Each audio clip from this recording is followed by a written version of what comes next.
शुक्लांबरधरं विष्णुं शशिवर्णं चतुर्भुजं प्रसन्नवदनं ध्यायेत् सर्वविघ्नोपशान्तये।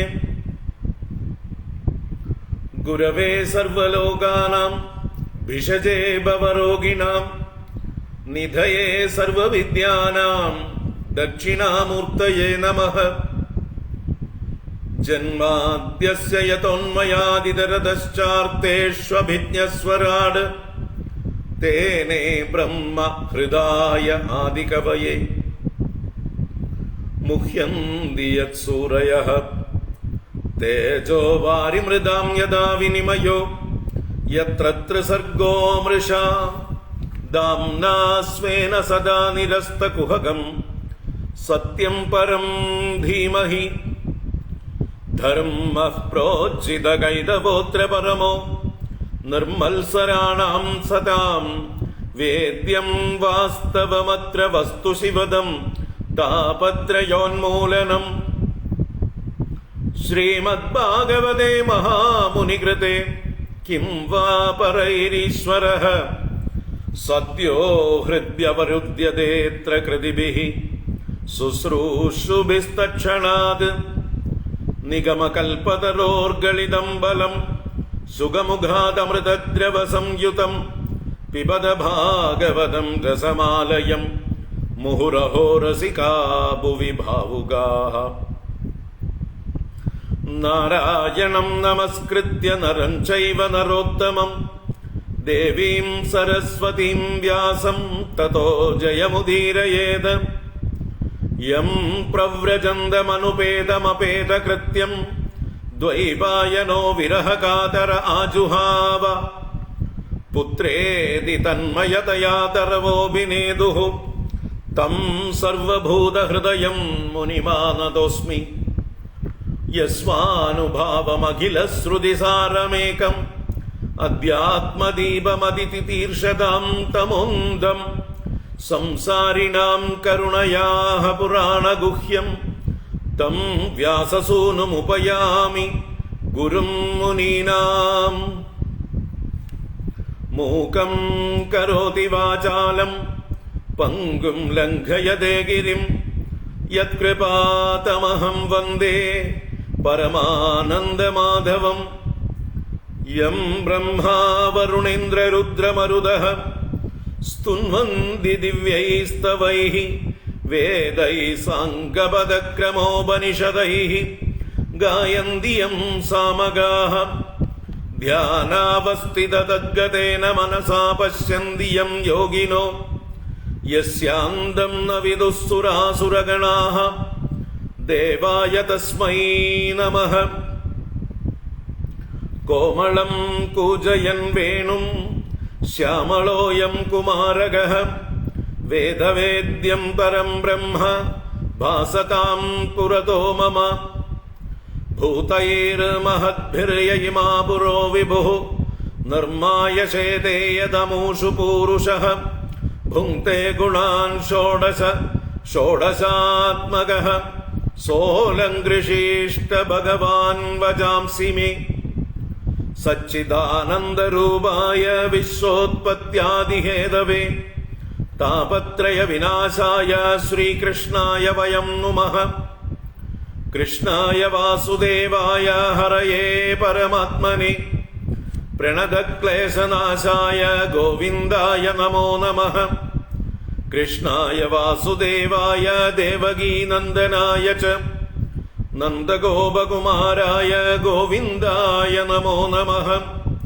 नमः पङ्कजनाभाय नमः पङ्कजमालिने नमः पङ्कजनेत्राय नमस्ते पङ्कजाङ्ग्रये। पीताम्बरं करविराजितशङ्खचक्रकौमोदगी सरसिजं करुणासमुद्रं राधासहायमतिसुन्दरमन्दहासं वातालयेशमनिशं हृदि भावयामि। वातालयेशमनिशं हृदि भावयामि।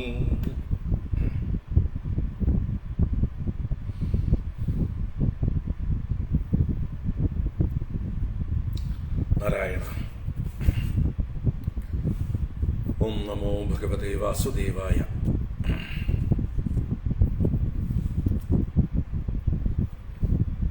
ഹരി ഓം, ഹരി ഓം. എല്ലാവർക്കും നമസ്കാരം. എല്ലാവർക്കും സുപ്രഭാതം, ശുഭദിനം, സുസ്വാഗതം. നാരായണ. ശ്രീമദ് ഭാഗവത ജ്ഞാനഗംഗാ പ്രവാഹത്തിലേക്ക് ഏവർക്കും സുസ്വാഗതം. ഇന്ന് ഇത്തിരി നേരത്തെ ആക്കി.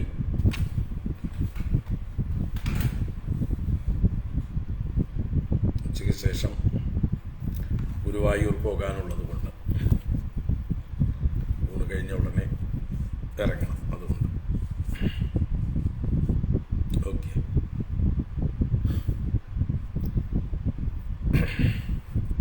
നാളെ ഗുരുവായൂരിൽ വെച്ച് സമ്പൂർണ്ണ നാരായണീയ പാരായണം. വരുന്നവരെല്ലാം വന്നു ചേരുക. അല്ലാത്തവരൊക്കെ ഓൺലൈനായിട്ടും പങ്കുചേരാം.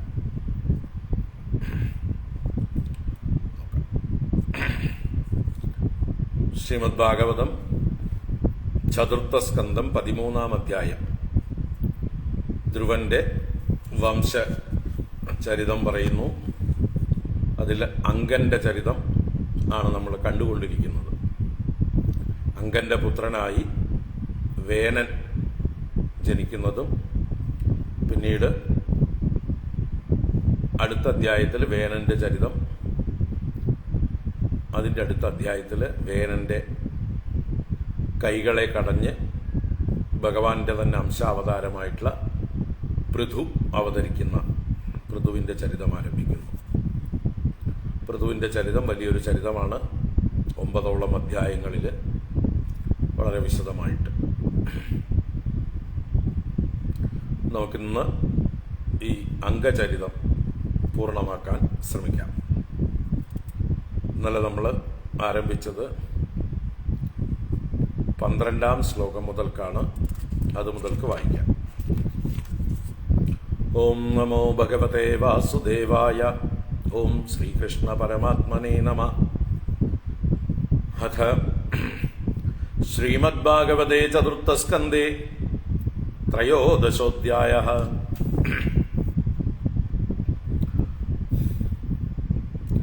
സുർവീതിർവത്സരസ്യേഷ്ടാ ഭാര്യാസൂതഷഡാത്മജാൻ പുഷ്പാർണം തിഗ്മകേതും ച ഇഷം ഊർജം വസും ജയം. പുഷ്പാർണസ്യ പ്രഭാ ഭാര്യാ ദോഷാ ച ദ്വേ ബഭൂവധുഃ. പ്രാതർമദ്യന്തിനം സായം ഇതി ഹ്യാസൻ പ്രഭാസുതാഃ. പ്രദോഷോ നിശിതോ വ്യുഷ്ടഃ ഇതി ദോഷാസുതാസ്ത്രയഃ. വ്യുഷ്ടസുതം പുഷ്കരിണ്യാം സർവതേജസമാദദേ. സ ചക്ഷുഃ സുതമാകുത്യാം പത്ന്യാം മനുമവാപഃ. മനോരസൂതമഹിഷി വിരജാൻ നഡ്വലാസുതാൻ. പുരും കുൽസംത്രിതം ദ്യുമ്നം സത്യവന്തം മൃതം വ്രതം. അഗ്നിഷ്ടോമമതീരാത്രം പ്രദ്യുമ്നം ശിബിം ഉൽമുഖം. ഉൽമുഖോ ജനയത്പുത്രാൻ പുഷ്കരിണ്യാം ഷഡുത്തമാൻ. അംഗം സുമനസം ഖ്യാതിം ക്രതും അങ്കിരസം ഗയം. സുനീതാംഗസ്യ യാ പത്നി സുഷുവേവേനമുൽബണം. യദ്ദൗശീല്യാത് സരാജർഷിഃ നിർവിണ്ണോ നിരഗാത് പുരാത്. യമംഗശേഭുക്കുപിതാ വാഗ്വജ്രാമുനയ കില. ഗദാസോസ്തസ്യ ഭൂയസ്തേ മമന്ദുർദക്ഷിണം കരം. അരാജകേ തദാ ലോകേ ദസ്യുഭിഃ പീഡിതാ പ്രജാഃ. ജാതോ നാരായണാംശേന പൃഥുരാദ്യക്ഷിതീശ്വരഃ. വിദുര ഉവാച തസ്യ ശീലനിധേ സാധോഃ ബ്രഹ്മണ്യസ്യ മഹാത്മനഃ. രാജ്ഞഃ കഥമഭൂദ്ദുഷ്ടാ പ്രജാ യദ്വിമനായയൗ. കിം വാം ഹോവേന ഉദ്ദിശ്യ ബ്രഹ്മദണ്ഡമയൂയുജൻ. ദണ്ഡവ്രതതരേ രാജ്ഞി മുനയോ ധർമ്മകോവിദാഃ. നാവദ്യേയഃ പ്രജാപാലഃ പ്രജാഭിരഘവാനപി. യദസൗ ലോകപാലാനാം ബിഭർത്യോജസ്വതേജസാം. ഏതദാഖ്യാഹി മേ ബ്രഹ്മൻ സുനീതാത്മജ ചേഷ്ടിതം. ശ്രദ്ധാനായ ഭക്തായ ത്വം പരാവരവിത്തമഃ. മൈത്രേയ ഉവാച അംഗോശ്വമേധം രാജർഷി ആജഹാര മഹാക്രതും നാജഗ്മുർദേവതാസ്തസ്മിൻ ആഹൂതാ ബ്രഹ്മവാദിഭിഃ തമോചുർവിസ്മിതാസ്തത്ര യജമാനം അദർപ്പിജഃ ഹവീംഷി ഹൂയമാനാനി നതേ ഗൃഹ്ണന്തി ദേവതാഃ രാജൻ ഹവീംഷ്യദുഷ്ടാനി ശ്രദ്ധയാ സാദിതാനി തേ ഛന്ദാംസ്യയാദയാമാനി യോജിതാനി ധൃതവ്രതൈഃ ന വിദാമഹേ ദേവാനാം ഹേളനം വയമണ്വപി യന്ന ഗൃഹ്ണന്തി ഭാഗാൻ സ്വാൻ യേ ദേവാ കർമ്മസാക്ഷിണഃ. മൈത്രേയ ഉവാച അംഗോ ദ്വിജവചഃ ശ്രുത്വാ യജമാനഃ സുദുർമനാഃ തൽപ്രഷ്ടും വ്യസൃജദ്വാചം സദസ്യാൻ തദനുജ്ഞയാ നാഗച്ഛന്ത്യാഹുതാ ദേവാന ഗൃഹ്ണന്തി ഗ്രഹാനിഃ സദസസ്പതയോ ബ്രൂത കിമവദ്യം മയാ കൃതം. സദസസ്പതയോ ഊജുഃ നരദേവേഹ ഭവതോ നാഗം താവന്മനാക് സ്ഥിതം അസ്ത്യേകം പ്രാക്തനമകം യദി ഹേ ദൃക്ത്വം അപ്രജഃ തഥാ സാദയ ഭദ്രം തേ ആത്മാനം സുപ്രജം നൃപ ഇഷ്ടസ്തേ പുത്രകാമസ്യ പുത്രം ദാസ്യതി യജ്ഞഭുക്ക് തഥാ സ്വഭാഗധേയാനി ഗ്രഹീഷ്യന്തി ദിവൗകസഃ യദ്യജ്ഞപുരുഷഃ സാക്ഷാത് അപത്യായ ഹരിർവൃതഃ താംസ്താൻ കാമാൻ ഹരിർദദ്യാത് യാൻ യാൻ കാമയതേ ജനഃ ആരാധിതോ യദൈവൈഷഃ തദാ പുംസാം ഫലോദയഃ. ഇതി വ്യവസിതാ വിപ്രാഹ തസ്യ രാജ്ഞ പ്രജാതയേ പുരോടാശം നിരവപന്ന ശിവിവിഷ്ടായ വിഷ്ണവേ തസ്മാത് പുരുഷ ഉത്തസ്തൗ ഹേമമാലി അമലാംബരഃ ഹിരണ്മയേന പാത്രേണ സിദ്ധമാദായ പായസം സ വിപ്രാനുമതോ രാജാ ഗൃഹീത്വാ അഞ്ജലിനൗദനം അവഗ്രായ മുദായുക്തഃ പ്രാദാത് പത്ന്യാ ഉദാരദീഃ. സാ തത്പുംസവനം രാജ്ഞി പ്രാശ്യ വൈ പത്യുരാദതേ ഗർഭം കാല ഉപാവൃത്തെ കുമാരം സുഷുവ്യ പ്രജാ സ ബാല ഏവ പുരുഷോ മാതാമഹമനുവ്രതഃ അധർമാംശോദ്ഭവം മൃത്യും തേനാഭവത് അധാർമികഃ. സശരാസനമുദ്യമ്യ മൃഗയുർവനഗോചരഃ ഹന്ത്യസാതുർമൃഗാൻ ദീനാൻ വേനോസൗ ഇത്യരൗജ്ജനഃ. ആക്രീഡേ ക്രീഡതോ ബാലാൻ വയസ്യാൻ അതിദാരുണഃ പ്രസഹ്യ നിരനുക്രോശഃ പശുമാരം അമാരയത് തം വിചക്ഷ്യ ഖലം പുത്രം ശാസനൈർവിവിധൈർനൃപഃ യദാ ന ശാസിതും കൽപോ വൃഷം ആസീത് സുദുർമനാഃ. പ്രായേണാഭ്യർച്ചിതോ ദേവോ യേ അപ്രജാഗൃഹമേദിനഃ കദപത്യഭൃതം ദുഃഖം യേന വിന്ദന്തി ദുർഭരം യതഃ പാപീയസീ കീർത്തിഃ അധർമ്മശ്ച മഹാൻ നൃണാം യതോ വിരോധഃ സർവേഷാം യത ആധിരനന്ദകഃ. കസ്തം പ്രജാപദേശം വൈ മോഹബന്ധനമാത്മനഃ പണ്ഡിതോ ബഹുമന്യേത യദർത്ഥാ ക്ലേശദാ ഗൃഹാഃ. കദപത്യം വരം മന്യേ സദപത്യാത് ശുചാം പദാത് നിർവിദ്യേത ഗൃഹാൻ മർത്യോ യത് ക്ലേശനിവഹ ഗൃഹാഃ.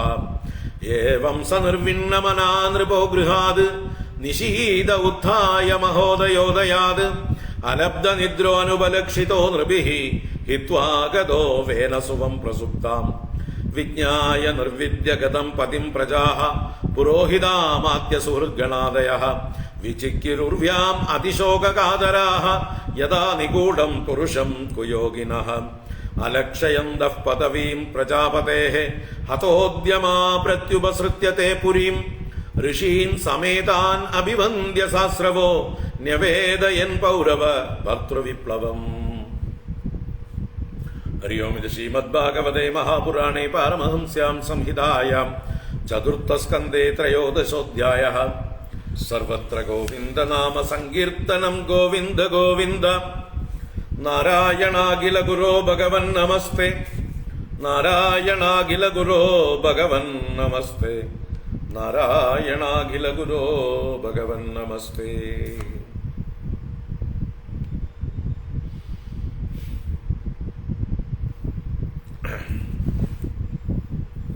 ഹരി ഓം. എല്ലാവർക്കും ഒരിക്കൽ കൂടെ നമസ്കാരം, ഒരിക്കൽ കൂടെ സുസ്വാഗതം.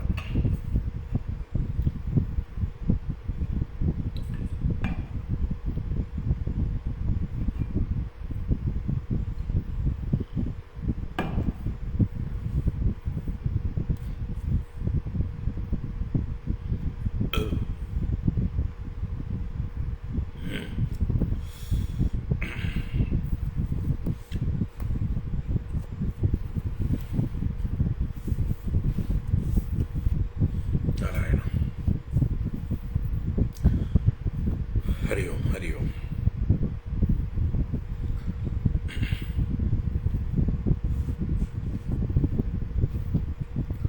അപ്പോൾ ധ്രുവന്റെ ചരിതം പ്രചേതസ്സുകളുടെ സദസ്സിൽ നാരദ മഹർഷി പാടി എന്ന് കേട്ട വിതുരൻ മൈത്രേയ മഹർഷിയോട് ആരാണ് ആ പ്രചേതസ്സുകൾ, ആരുടെ പുത്രന്മാരാണ്, ഏത് വംശത്തിലാണ് ജനിച്ചത്, അവരെവിടെയാണ് സത്രം നടത്തിയത് എന്നിങ്ങനെ കുറേ ചോദ്യങ്ങൾ ചോദിച്ചു. പ്രചേതസ്സുകൾക്ക് തീർച്ചയായിട്ടും നാരദ മഹർഷി ഭഗവത് കഥകളായിരിക്കും പറഞ്ഞു കൊടുത്തിട്ടുണ്ടാവുക. ആ കഥകൾ കേൾക്കാൻ എനിക്ക് വളരെ താല്പര്യമുണ്ട്, ശ്രദ്ധയുണ്ട്. വിസ്തരിച്ച് മുഴുവനായിട്ട് പറഞ്ഞു തരണം എന്നാവശ്യപ്പെട്ടപ്പോഴാണ് പ്രചേതസ്സുകൾ ധ്രുവന്റെ തന്നെ വംശത്തിലാണ് ജനിച്ചത് എന്ന് പറയാൻ ആ ധ്രുവന്റെ വംശപരമ്പരകളെ പറഞ്ഞു തുടങ്ങി. അങ്ങനെ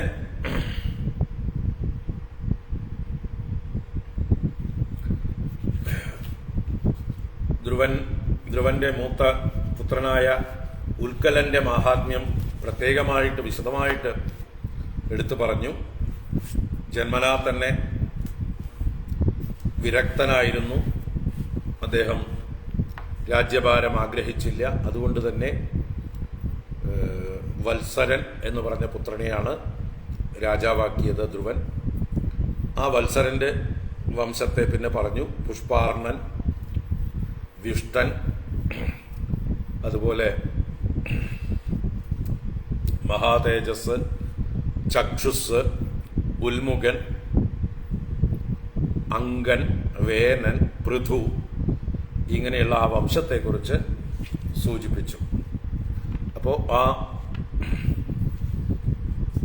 പൃഥു വരെയുള്ളതായിട്ടുള്ള വംശത്തെ ചുരുക്കി പറഞ്ഞതായിട്ടുള്ള സന്ദർഭത്തിൽ ആ വേനനെക്കുറിച്ചും അങ്കനെക്കുറിച്ചും കൂടുതൽ അറിയാനായിട്ട് വിതുരൻ ചോദ്യം ചെയ്തു.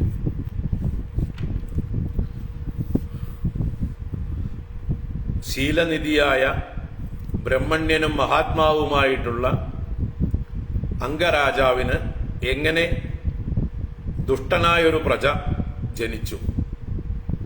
അത് കാരണമായിട്ടാണല്ലോ അദ്ദേഹം രാജ്യം ഉപേക്ഷിച്ച് കാട്ടിലേക്ക് പോയത്. അത് കഴിഞ്ഞ് വേനനെ മഹർഷിമാര് ശാപാഗ്നിയിൽ ദഹിപ്പിച്ചു എന്ന് പറഞ്ഞുവല്ലോ. അദ്ദേഹം രാജാവായിരുന്നല്ലോ. ദണ്ഡവ്രതധരനായ രാജാവിന്റെ നേരെ ധർമ്മകോവിദന്മാരായ മുനിമാർ എന്തുകൊണ്ട് ഈ ഒരു ബ്രഹ്മദണ്ഡത്തെ പ്രയോഗിച്ചു? എന്ത് പാപമാണ് അദ്ദേഹം ചെയ്തത്? പ്രജാപാലനായ രാജാവ് പ്രജകളാൽ കൊല്ലപ്പെടാൻ പാടുള്ളതല്ലല്ലോ. കാരണം രാജാവ് ലോകപാലന്മാരുടെ അംശത്തെ ധരിക്കുന്ന ആളാണ്. അതുകൊണ്ട് തന്നെ ഈ കഥകളെക്കുറിച്ച് കൂടുതൽ വിശദീകരണം എനിക്ക് കേൾക്കണം. ആ അങ്കന്റെ ഭാര്യയായ സുനീതയുടെ പുത്രനായ വേനൻ, ആ വേനന്റെ ചേഷ്ടിതം എല്ലാം വിസ്തരിച്ച് പറഞ്ഞു തരൂ എന്ന് വിതുരൻ വീണ്ടും മൈത്രേയ മഹർഷിയോട് ആവശ്യപ്പെട്ടു.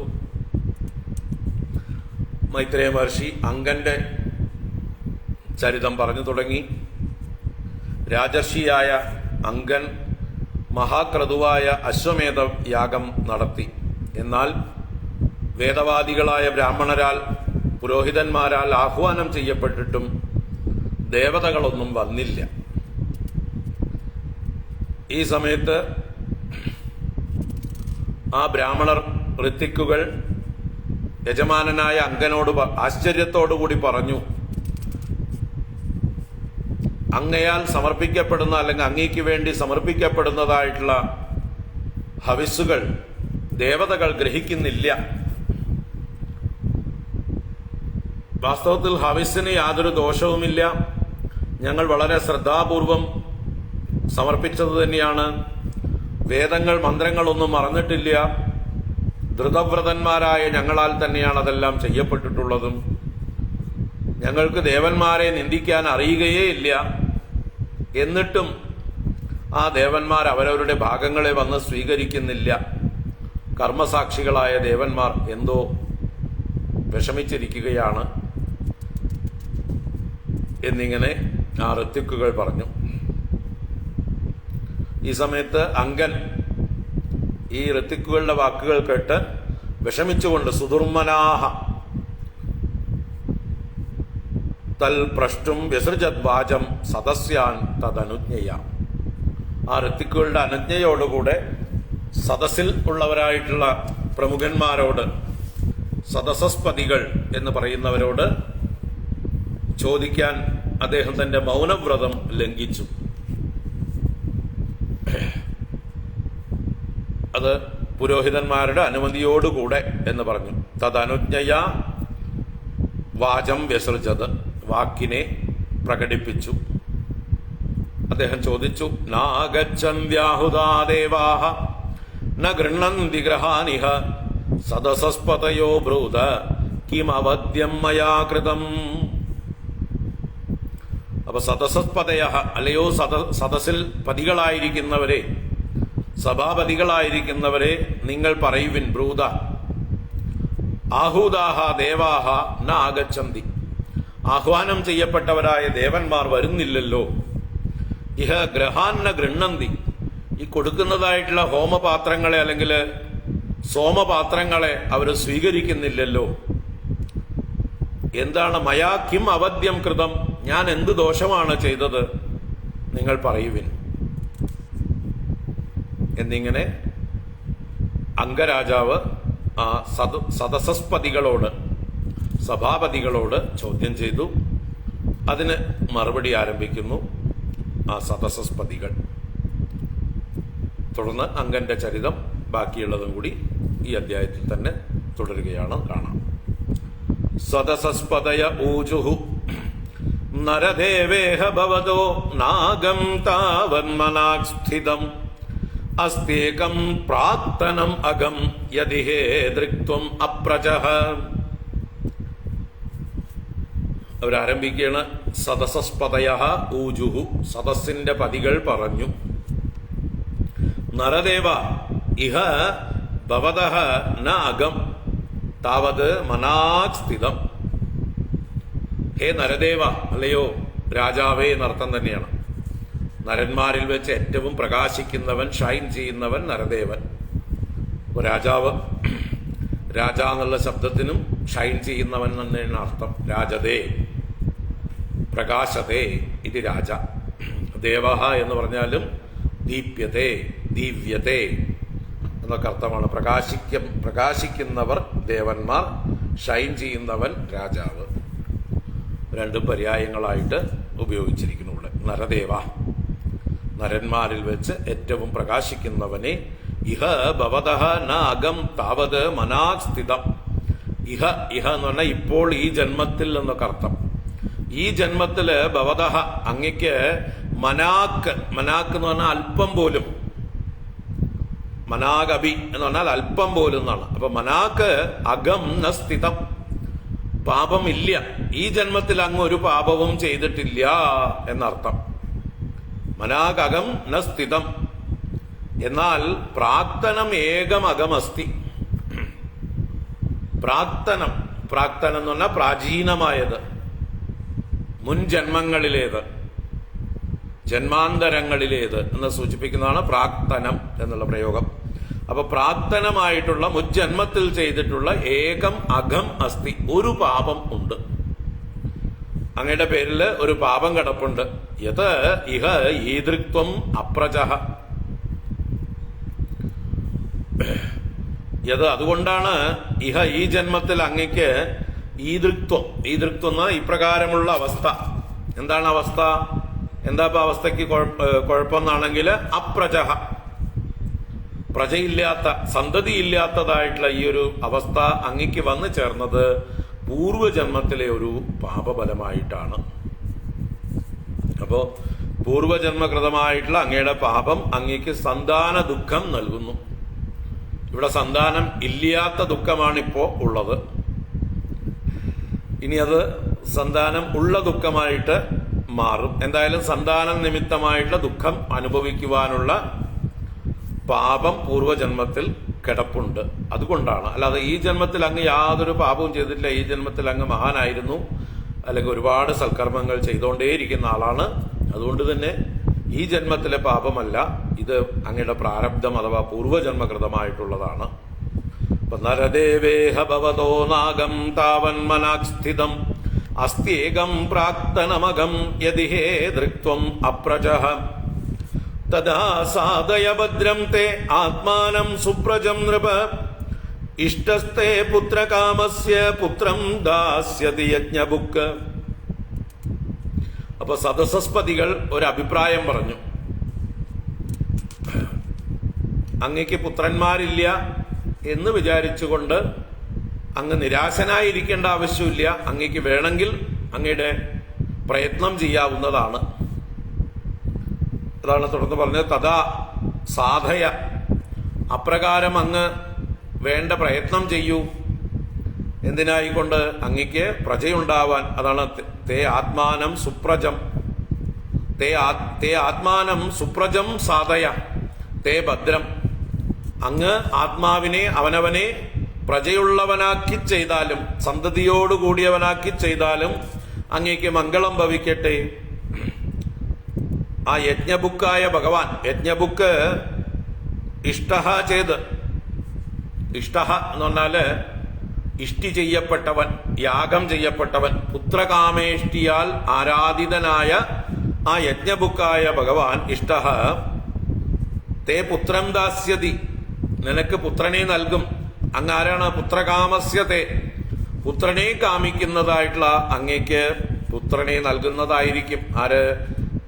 ഇഷ്ടബുക്ക്, യജ്ഞബുക്കായിരിക്കുന്ന ഭഗവാൻ ഇഷ്ടനായി കഴിഞ്ഞാൽ. ഇഷ്ടൻ എന്നത് ഇവിടെ അർത്ഥം ഇഷ്ടി, യാഗം, യാഗത്താൽ പൂജിക്കപ്പെട്ടവൻ ഇഷ്ടഹ.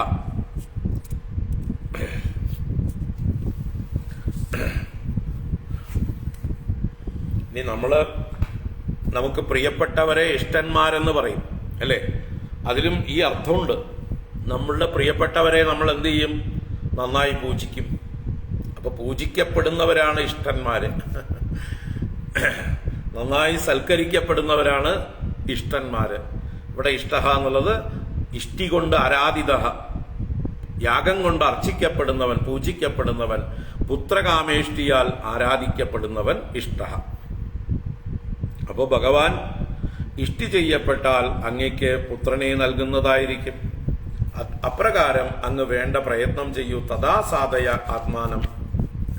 അപ്പോ ആത്മാനം സുപ്രജം തഥാ സാധയ, അങ്ങയ്ക്ക് പ്രജയുള്ളതായിട്ട് അങ്ങ് സാധിച്ചാലും തേ ഭദ്രം ഭവതു പുത്രകാമസ്യ തേ ഇഷ്ടഹ യജ്ഞബുക്ക് പുത്രം ദാസ്യതി. പൂജിക്കപ്പെടുന്ന, യജ്ഞം ചെയ്യപ്പെടുന്ന ഭഗവാൻ അങ്ങയ്ക്ക് പുത്രനെ നൽകും എന്ന് നല്ല അഭിപ്രായം, പൊതുവായിട്ടുള്ള അഭിപ്രായം സദസസ്പതികൾ പറഞ്ഞു. തദാ സ്വഭാഗതേയാനി ഗ്രഹീഷ്യന്തി ദിവൗകസഃ യജ്ഞപുരുഷഃ സാക്ഷാത് അപത്യായ ഹരിർവൃതഃ. തദാ സ്വഭാഗതേയാനി ഗ്രഹീഷ്യന്തി ദിവൗകസഃ. തദാ അപ്രകാരമായാൽ, അങ്ങേക്ക് പുത്രൻ ജനിച്ചു കഴിഞ്ഞാൽ ദിവൗകസഃ സ്വഭാഗതേയാനി ഗ്രഹീഷ്യന്തി, ദേവലോകവാസികൾ അഥവാ ദേവന്മാര് സ്വഭാഗതേയാനി അവരവരുടെ ഭാഗധേയങ്ങളെ, അവരവർക്ക് നൽകുന്ന ഹവിസ്സിനെ ഗ്രഹീഷ്യന്തി ഗ്രഹിക്കും. യത് യജ്ഞപുരുഷ സാക്ഷാത് ഹരിഹി അപത്യായ വൃതഃ. എന്തെന്നാൽ യജ്ഞപുരുഷനായ സാക്ഷാൽ ഹരി പുത്രനുണ്ടാവാനായി കൊണ്ട് അങ്ങ് ഭജിക്കപ്പെടുന്നുവല്ലോ. ഭഗവാനെ തന്നെ അങ്ങ് പുത്രകാമേഷ്ടിക്കായിക്കൊണ്ട് ആരാധിച്ചത് കൊണ്ട് ദേവന്മാരെല്ലാവരും അങ്ങ് സമർപ്പിക്കുന്ന ഹവിസ്സുകളെ വന്ന് സ്വീകരിക്കും. ഇവിടെ ഇതിനെ രണ്ടർത്ഥത്തിൽ പറയാം. എങ്ങനെയെന്ന് വെച്ചാല്,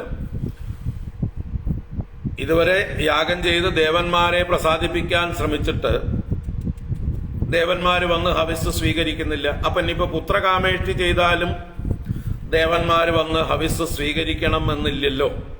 ഇതേ അവസ്ഥ തന്നെ ആയിരിക്കില്ല അവരപ്പോഴും. എന്നാണെങ്കിൽ അവിടെ പുത്രകാമേഷ്ടിക്കായിക്കൊണ്ട് ഭഗവാൻ ഹരിയെയാണ് ഭജിക്കുന്നത്, സേവിക്കുന്നത്. ഹരിയെ ആരാധിക്കുന്നത് കൊണ്ട് പുത്രകാമേഷ്ടിക്കായിക്കൊണ്ടായതുകൊണ്ടും ദേവന്മാർ പ്രസാദിച്ച് ഹവിസ്സിനെ സ്വീകരിക്കും.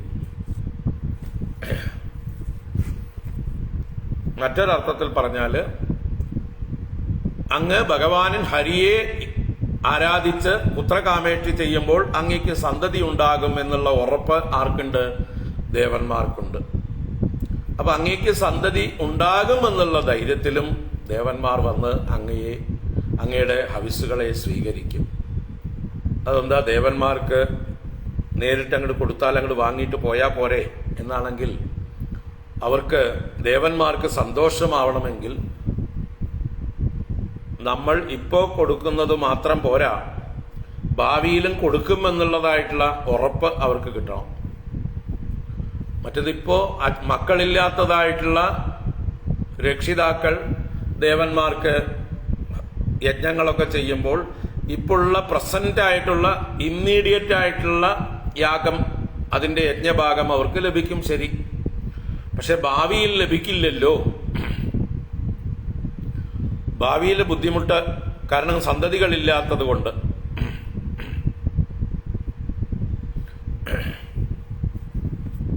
അപ്പൊ സന്തതികളില്ലാത്ത കുടുംബങ്ങളെ കുറിച്ച് ദേവന്മാർക്കും പിതൃക്കൾക്കും വിഷമമാണ്.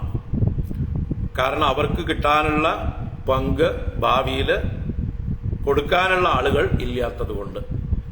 ഇപ്പൊ നമ്മുടെ വംശത്തിൽ സന്തതികളില്ല എന്ന് വിചാരിച്ചാൽ ദേവന്മാർക്ക് സങ്കടമാണ്, പിതൃക്കൾക്ക് സങ്കടമാണ്. അവർ നമ്മൾ കൊടുക്കുന്നതൊന്നും സ്വീകരിക്കുന്നില്ല. നമ്മൾ ഭാഗവത മാഹാത്മ്യത്തില് ആത്മദേവന്റെ കഥ പറഞ്ഞപ്പോ അദ്ദേഹം സ്വന്തം കഥ പറയുന്നുണ്ട്. ഞാൻ പിതൃക്കൾക്കും മറ്റുമൊക്കെ തർപ്പണാദികൾ ചെയ്യുമ്പോൾ എന്റെ പിതൃക്കളും മറ്റുമൊക്കെ വന്ന് ചുടുനിശ്വാസത്തോടു കൂടിയിട്ടാണ് ആ ജലം സ്വീകരിക്കുന്നത്. കവോഷ്ണം ഉപപുഞ്ചതേ എന്ന് പറയുന്നുണ്ട്. അവരുടെ ചുടുനിശ്വാസം അതിലേക്ക് പതിച്ച് ഇവന് സന്തതികളില്ലല്ലോ എന്നുള്ള വിഷമത്തോടു കൂടിയിട്ടാണ് പിതൃക്കൾ വന്ന് ഹവിസ് സ്വീകരിക്കുന്നത്. അതുപോലെ ദേവന്മാർക്കും ആ സങ്കടമാണ്. അപ്പൊ ദേവന്മാരും പിതൃക്കളും നമ്മളോട് സന്തോഷിക്കണമെങ്കിൽ വംശപരമ്പരകൾ നമുക്ക് ഉണ്ടാവണം, അവരെ സന്തോഷിപ്പിക്കാൻ. മാത്രമല്ല, അവരുടെ അനുഗ്രഹം ഉണ്ടാകുമ്പോഴേ വംശപരമ്പര ഉണ്ടാവുകയും ഉള്ളൂ. ഇത് പരസ്പര പൂരകങ്ങളാണ്, അങ്ങോട്ടും ഇങ്ങോട്ടും കോംപ്ലിമെന്റ് ചെയ്യുന്നതാണ്. പിതൃക്കളുടെയും ദേവന്മാരുടെയും തൃപ്തിക്ക് നമുക്ക് സന്തതികൾ വേണം. അവരുടെ തൃപ്തി ഉണ്ടെങ്കിലേ സന്തതി ഉണ്ടാവുകയും ഉള്ളൂ. ഇത് രണ്ടും ഒരു സൈക്ലിക് ആയിട്ടുള്ളൊരു ആക്ഷനാണ്. എന്തായാലും ഇവിടെ സദസസ്പതികൾ പറഞ്ഞുകൊടുത്തു, അങ്ങ് ഭഗവാൻ ഹരിയെ പുത്രകാമേഷ്ടി കൊണ്ട് യജിക്കുകയാണെങ്കിൽ ദേവന്മാർ വന്ന് അവരുടെ ഹവിർഭാഗം സ്വീകരിക്കും. തദാ സ്വഭാഗതേയാനി ഗ്രഹീഷ്യന്തി ദിവൗകസഃ യജ്ഞപുരുഷഃ സാക്ഷാത് അപത്യായ ഹരിർവൃതഃ താംസ്താൻ കാമാൻ ഹരിർദദ്യാത് യാൻ യാൻ കാമയതേ ജനഃ ആരാധിതോ യദൈവൈഷഃ തദാ പുംസാം ഫലോദയഃ. യദാ ഏവ ഏഷഃ ആരാധിതഃ തദാ പുംസാം ഫലോദയഃ. എപ്രകാരമാണോ ഭഗവാൻ ആരാധിക്കപ്പെടുന്നത് അപ്രകാരമാണ് മനുഷ്യർക്ക് അതിന്റെ പ്രയോജനം ലഭിക്കുന്നത്, ഫലോദയമുണ്ടാകുന്നത്. ഭഗവാനെ നമ്മൾ ഏത് ഭാവത്തിൽ ഭജിക്കുന്നുവോ ഭഗവാൻ അത് തന്ന് അനുഗ്രഹിക്കും. നമ്മൾ എന്താഗ്രഹിക്കുന്നുവോ അത് നൽകി അനുഗ്രഹിക്കുന്നു. ഭഗവാൻ ഗീതയിലൊക്കെ പറഞ്ഞിട്ടുണ്ട്, നിങ്ങൾ ഏതേത് ആവശ്യങ്ങൾക്കായിക്കൊണ്ട് എന്നെ സമീപിക്കുന്നുവോ ഞാൻ അതാത് അനുഗ്രഹങ്ങളെ നൽകുന്നു എന്ന് വ്യക്തമാക്കുന്നുണ്ട്. അപ്പൊ അത് തന്നെ ഇവിടെ പറയുന്നത്, യഥാ ഏവ ഏഷഃ ആരാധിതഃ തഥാ പുംസാം ഫലോദയഃ. എപ്രകാരമാണോ ഇവൻ ആരാധിക്കപ്പെടുന്നത്, ഭഗവാൻ ആരാധിക്കപ്പെടുന്നത്, അപ്രകാരമാണ് മനുഷ്യർക്ക് അതിന്റെ ഫലത്തിന്റെ ഉദയം. ജനഃ യാൻ യാൻ കാമയതേ താൻ താൻ ഹരിഹി ദദ്യാത്. ജനങ്ങൾ എന്തെന്ത് ആഗ്രഹിക്കുന്നുവോ, യാൻ യാൻ കാമയതേ താൻ താൻ ദദ്യാത്, അതാത് വസ്തുക്കളെ ഭഗവാൻ നൽകുന്നു. ദദ്യാത് ദാനം ചെയ്യുന്നു. അപ്പൊ നിങ്ങൾ എന്ത് ആഗ്രഹിച്ച് ഭഗവാനെ ഭജിക്കുന്നുവോ അത് ഭഗവാൻ നൽകുന്നു. ഇതി വ്യവസിതാ വിപ്രാഹ തസ്യ രാജ്ഞഃ പ്രജാതയേ പുരോടാശം നിരവപന് ശിബിവിഷ്ടായ വിഷ്ണവേ.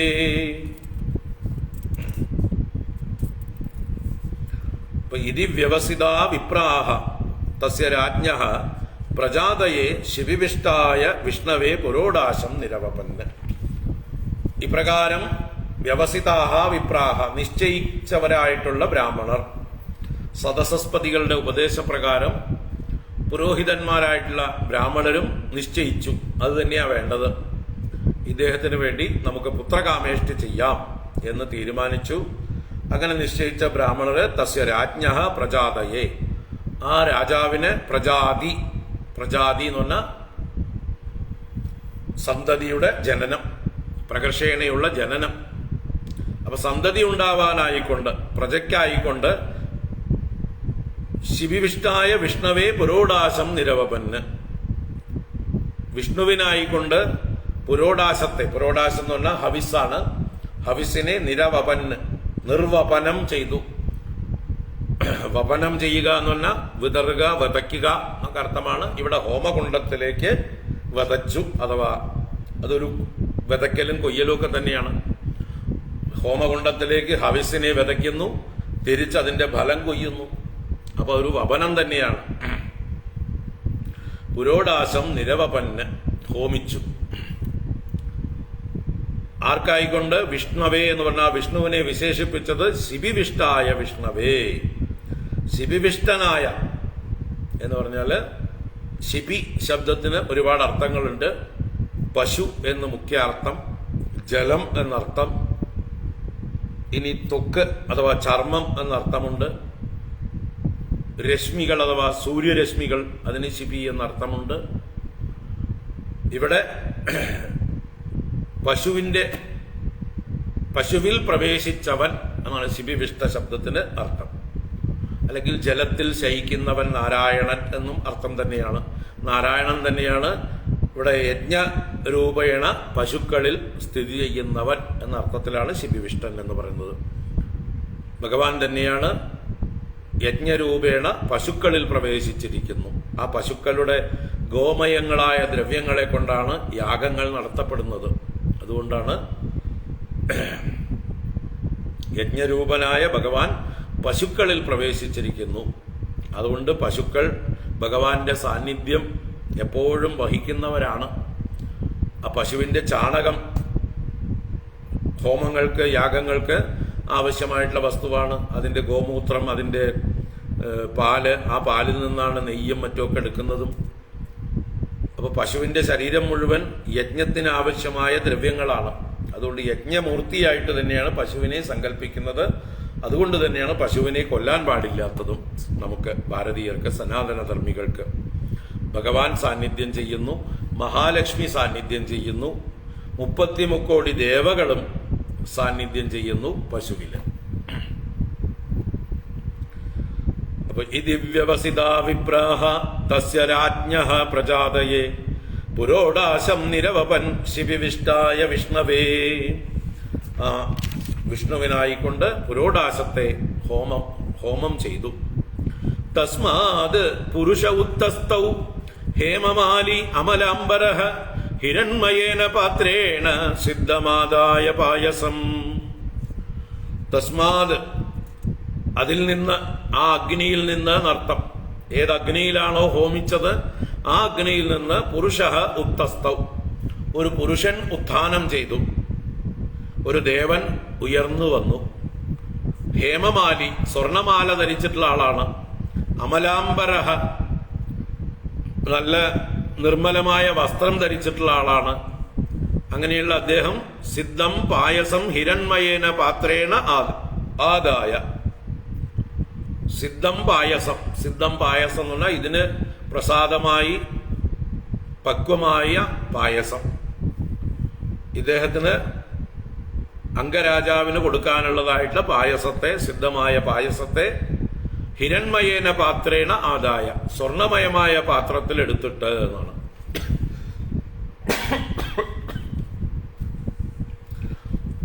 സ്വർണമയമായ പാത്രത്തിൽ എടുത്തിട്ട് ഹേമമാലിയും അമലാംബരനുമായിട്ട് ഒരു പുരുഷൻ ആ അഗ്നിയിൽ നിന്ന് ഉത്തസ്ഥവും ഉയർന്നു വന്നു. നമ്മുടെ ദശരഥ മഹാരാജാവ് പുത്രകാമേഷ്ടി ചെയ്തപ്പോൾ അതിൽ നിന്ന് ഹോമപാത്രവുമായി അഗ്നിദേവൻ പൊങ്ങി വന്നു എന്ന് രാമായണം പറയും.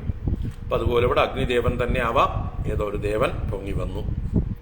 നമ്മുടെ പാലാഴി മദന സമയത്ത് ധന്വന്തരമൂർത്തി അമൃത കലശവുമായി ക്ഷീരസാഗരത്തിൽ നിന്ന് പൊങ്ങി വന്നതുപോലെ ഇവിടെ ഒരു പുരുഷൻ പൊങ്ങി വന്നു, കയ്യിൽ പാത്രവുമായി പായസവുമായി. തസ്മാത് പുരുഷ ഉത്തസ്തൗ ഹേമമാലി അമലാംബരഃ ഹിരൺമയേന പാത്രേണ സിദ്ധമാദായ പായസം സവിപ്രാനുമതോ രാജാ ഗൃഹീത്വാ അഞ്ജലിനാ ഓദനം അവഗ്രായ മുദാ യുക്തഃ പ്രാദാത് പത്ന്യാ ഉദാരദീഹി. ഉദാരദീഹി സഹ രാജ, ഉദാരബുദ്ധിയായ ആ രാജാവ്, വളരെ ദാനത്തിൽ സന്തോഷിക്കുന്ന ആളാണ്. അപ്പൊ ഋത്തിക്കുകൾക്കൊക്കെ ധാരാളം ദക്ഷിണകളൊക്കെ കൊടുത്ത് സന്തോഷിപ്പിച്ചു എന്നർത്ഥമാണ്. പൂജയ്ക്കായിക്കൊണ്ട് യജ്ഞത്തിൽ പങ്കെടുത്തതായിട്ടുള്ള ബ്രാഹ്മണർക്കൊക്കെ ധാരാളം ദാനം ചെയ്തു. അങ്ങനെയുള്ള ഉദാരതിയായിട്ടുള്ള സഹരാജ, ആ രാജാവ് വിപ്രാനുമത, ആ ബ്രാഹ്മണരാൽ അനുമതിക്കപ്പെട്ടവനായിട്ട്, ഋത്തിക്കുകളാൽ അനുമതി നൽകപ്പെട്ടവനായിട്ട് ഓദനം അഞ്ജലിന ഗൃഹീത്വ, ഓദനം എന്ന് പറഞ്ഞാൽ അന്നം എന്നർത്ഥമാണ്, ഇവിടെ പായസം എന്നർത്ഥം.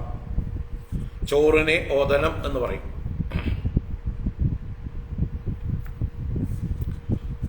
ഇവിടെ പായസം എന്നർത്ഥത്തില് ആ അന്നത്തെ, പായസത്തെ അഞ്ജലിന ഗൃഹീത്വ, രണ്ട് കൈകൾ കൊണ്ടും സ്വീകരിച്ചിട്ട്, അഞ്ജലി കൊണ്ട് സ്വീകരിച്ചിട്ട്, ഗൃഹീത്വ മുദായുക്ത, സന്തോഷത്തോടു കൂടിയവനായിട്ട്, അവഗ്രായ, അതിനെ ഒന്ന് മണത്തു, ആ പായസത്തെ ഒന്ന് താൻ അനുഭവിക്കുന്നതിന്റെ പ്രതീകമായിട്ട് ഒന്ന് മണത്തു.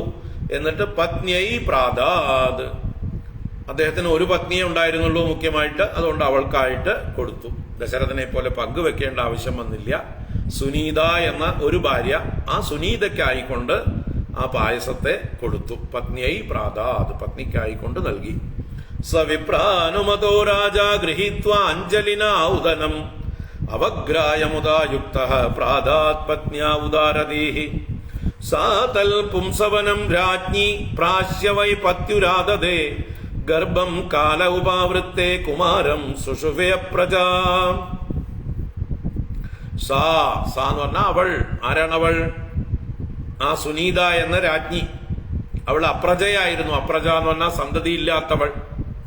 ഇതുവരെ സന്തതിയില്ലാതിരുന്ന ആ അപ്രജാസാ രാജ്ഞി, പ്രസവിക്കാതിരുന്ന ആ രാജ്ഞി, പുംസവനം തത് പ്രാശ്യ, തത് പ്രാശ്യ, അതിനെ പ്രകർഷേണ അശിച്ചിട്ട്, ഭുജിച്ചിട്ട് എന്നർത്ഥം. പ്രാശ്യ എന്ന് പറഞ്ഞാൽ പ്രാശനം, ഭോജനം തന്നെയാണ്. അപ്പൊ അതിനെ ഭുജിച്ചിട്ട്, അതിനെ എന്ത് പറഞ്ഞു? പുംസവനം എന്ന് വിശേഷിപ്പിച്ചു. പുംസവനം, പുത്രനെ സവിക്കുന്നത്, പുരുഷനെ പ്രസവിക്കുന്നത് എന്നൊക്കെ അർത്ഥമാണ്. മകനെ നൽകുന്നത് എന്നർത്ഥത്തിലാണ് പുംസവനം. പുംസവനം എന്നുള്ള ഒരു ക്രിയയുമുണ്ട് അല്ലെ? ഗർഭിണികൾക്ക് ചെയ്യുന്നതായിട്ടുള്ള ഷോഡശ സംസ്കാരങ്ങളിൽ ഒരു സംസ്കാരമാണ് പുംസവന ക്രിയ. സീമന്തോന്നയനം, പുംസവനം കഴിഞ്ഞിട്ടാണ് സീമന്തോന്നയനം എന്നുള്ളതായിട്ടുള്ള ക്രിയ വരുന്നത്. അപ്പൊ അതും എന്തിനു വേണ്ടിയിട്ടാണ് പുംസവനം? പുരുഷനെ പ്രസവിക്കാൻ, ഈശ്വരനെ പ്രസവിക്കാൻ, ഈശ്വരൻ തന്നെ പുത്രനായി ലഭിക്കാൻ എന്നൊക്കെ താല്പര്യത്തിലാണ്. അപ്പൊ ഇവിടെയും ആ പുത്രനെ, പുമാനെ പ്രസവിക്കുവാൻ കാരണമായി തീരുന്ന ആ പായസത്തെ പ്രാശ്യ, ഭുജിച്ചിട്ട്, സന്തോഷത്തോടെ ഭക്ഷിച്ചിട്ട്, പത്യുഹു ഗർഭം ആദദേ, പതിയിൽ നിന്ന് ഗർഭത്തെ ആദാനം ചെയ്തു. വിധിപ്രകാരം നല്ല ദിവസം നോക്കി ഭർത്താവിൽ നിന്ന് ഗർഭത്തെ സ്വീകരിച്ചു, ഗർഭിണിയായി.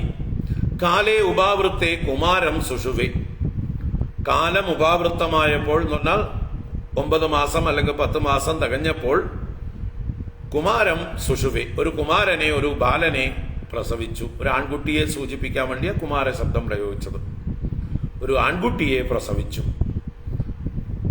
സാ തത്പുംസവനം രാജ്ഞി പ്രാശ്യ വൈപത്യുരാദതേ ഗർഭം കാല ഉപാവൃത്തെ കുമാരം സുഷുവേ പ്രജാ സ ബാലയേവ പുരുഷോ മാതാമഹമനുവ്രതഃ അധർമാംശോദ്ഭവം മൃത്യും തേനാഭവത് അധാർമികഃ.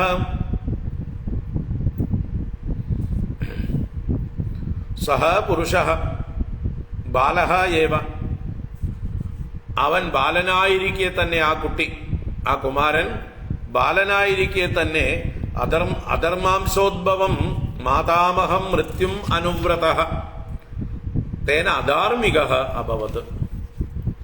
ഈ കുട്ടി ബാല്യത്തിൽ തന്നെ അധാർമികനായി ഭവിച്ചു. അതിന് കാരണം എന്താ? മാതാമഹനിൽ നിന്ന് DNA ക്രമത്തിൽ കിട്ടിയത്. മാതാമഹൻ എന്ന് പറഞ്ഞാൽ സുനീതയുടെ അച്ഛനാണ്. ഈ കുട്ടിയെ സംബന്ധിച്ച്, ഈ ബാലനെ സംബന്ധിച്ച് അവന്റെ മാതാവ് സുനീത, അങ്കന്റെ ഭാര്യ. ആ സുനീതയുടെ അച്ഛൻ മൃത്യു എന്ന് പറയുന്ന ആളാണ്. അപ്പൊ മൃത്യുവിന്റെ മകളെയാണ് അങ്കൻ വിവാഹം കഴിച്ചത് എന്ന് മുമ്പ് സൂചിപ്പിച്ചു.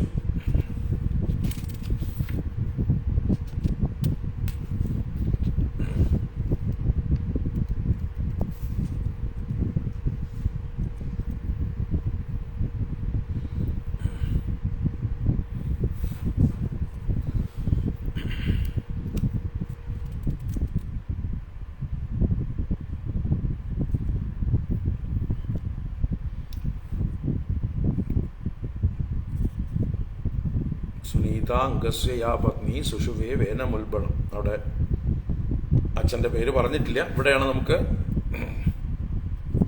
അച്ഛന്റെ പേര് പറയുന്നത്. മൃത്യുവിന്റെ പുത്രിയാണ് സുനീത. ആ മൃത്യു മറ്റേ നമ്മുടെ എന്താ പറയുക, യമൻ എന്നുള്ള അർത്ഥത്തിലല്ല. യമൻ ധർമ്മരാജാവാണ്. ഇവിടെ അധർമ്മസ്വരൂപമായ മൃത്യു. ആ അധർമ്മസ്വരൂപമായിട്ടുള്ള മൃത്യുവിൽ നിന്നാണ്, മൃത്യുവിന്റെ മകളെയാണ്, സുനീതയായിട്ടുള്ള മകളെയാണ് അംഗരാജാവ് വിവാഹം കഴിച്ചിരിക്കുന്നത്. അതാണ് ഇവിടെ അധർമ്മം അംശ ഉത്ഭവം മാതാമഹം മൃത്യും അനുവ്രതഃ. അധർമാംശത്തിൽ നിന്ന് ഉത്ഭവിച്ചവനായ തന്റെ മാതാമഹനായ മൃത്യുവിനെ അനുവ്രതനായിട്ട്, അനുസരിക്കുന്നവനായിട്ട്, അധാർമികനായി ഭവിച്ചു വേനൻ എന്ന് പറയുകയാണ്.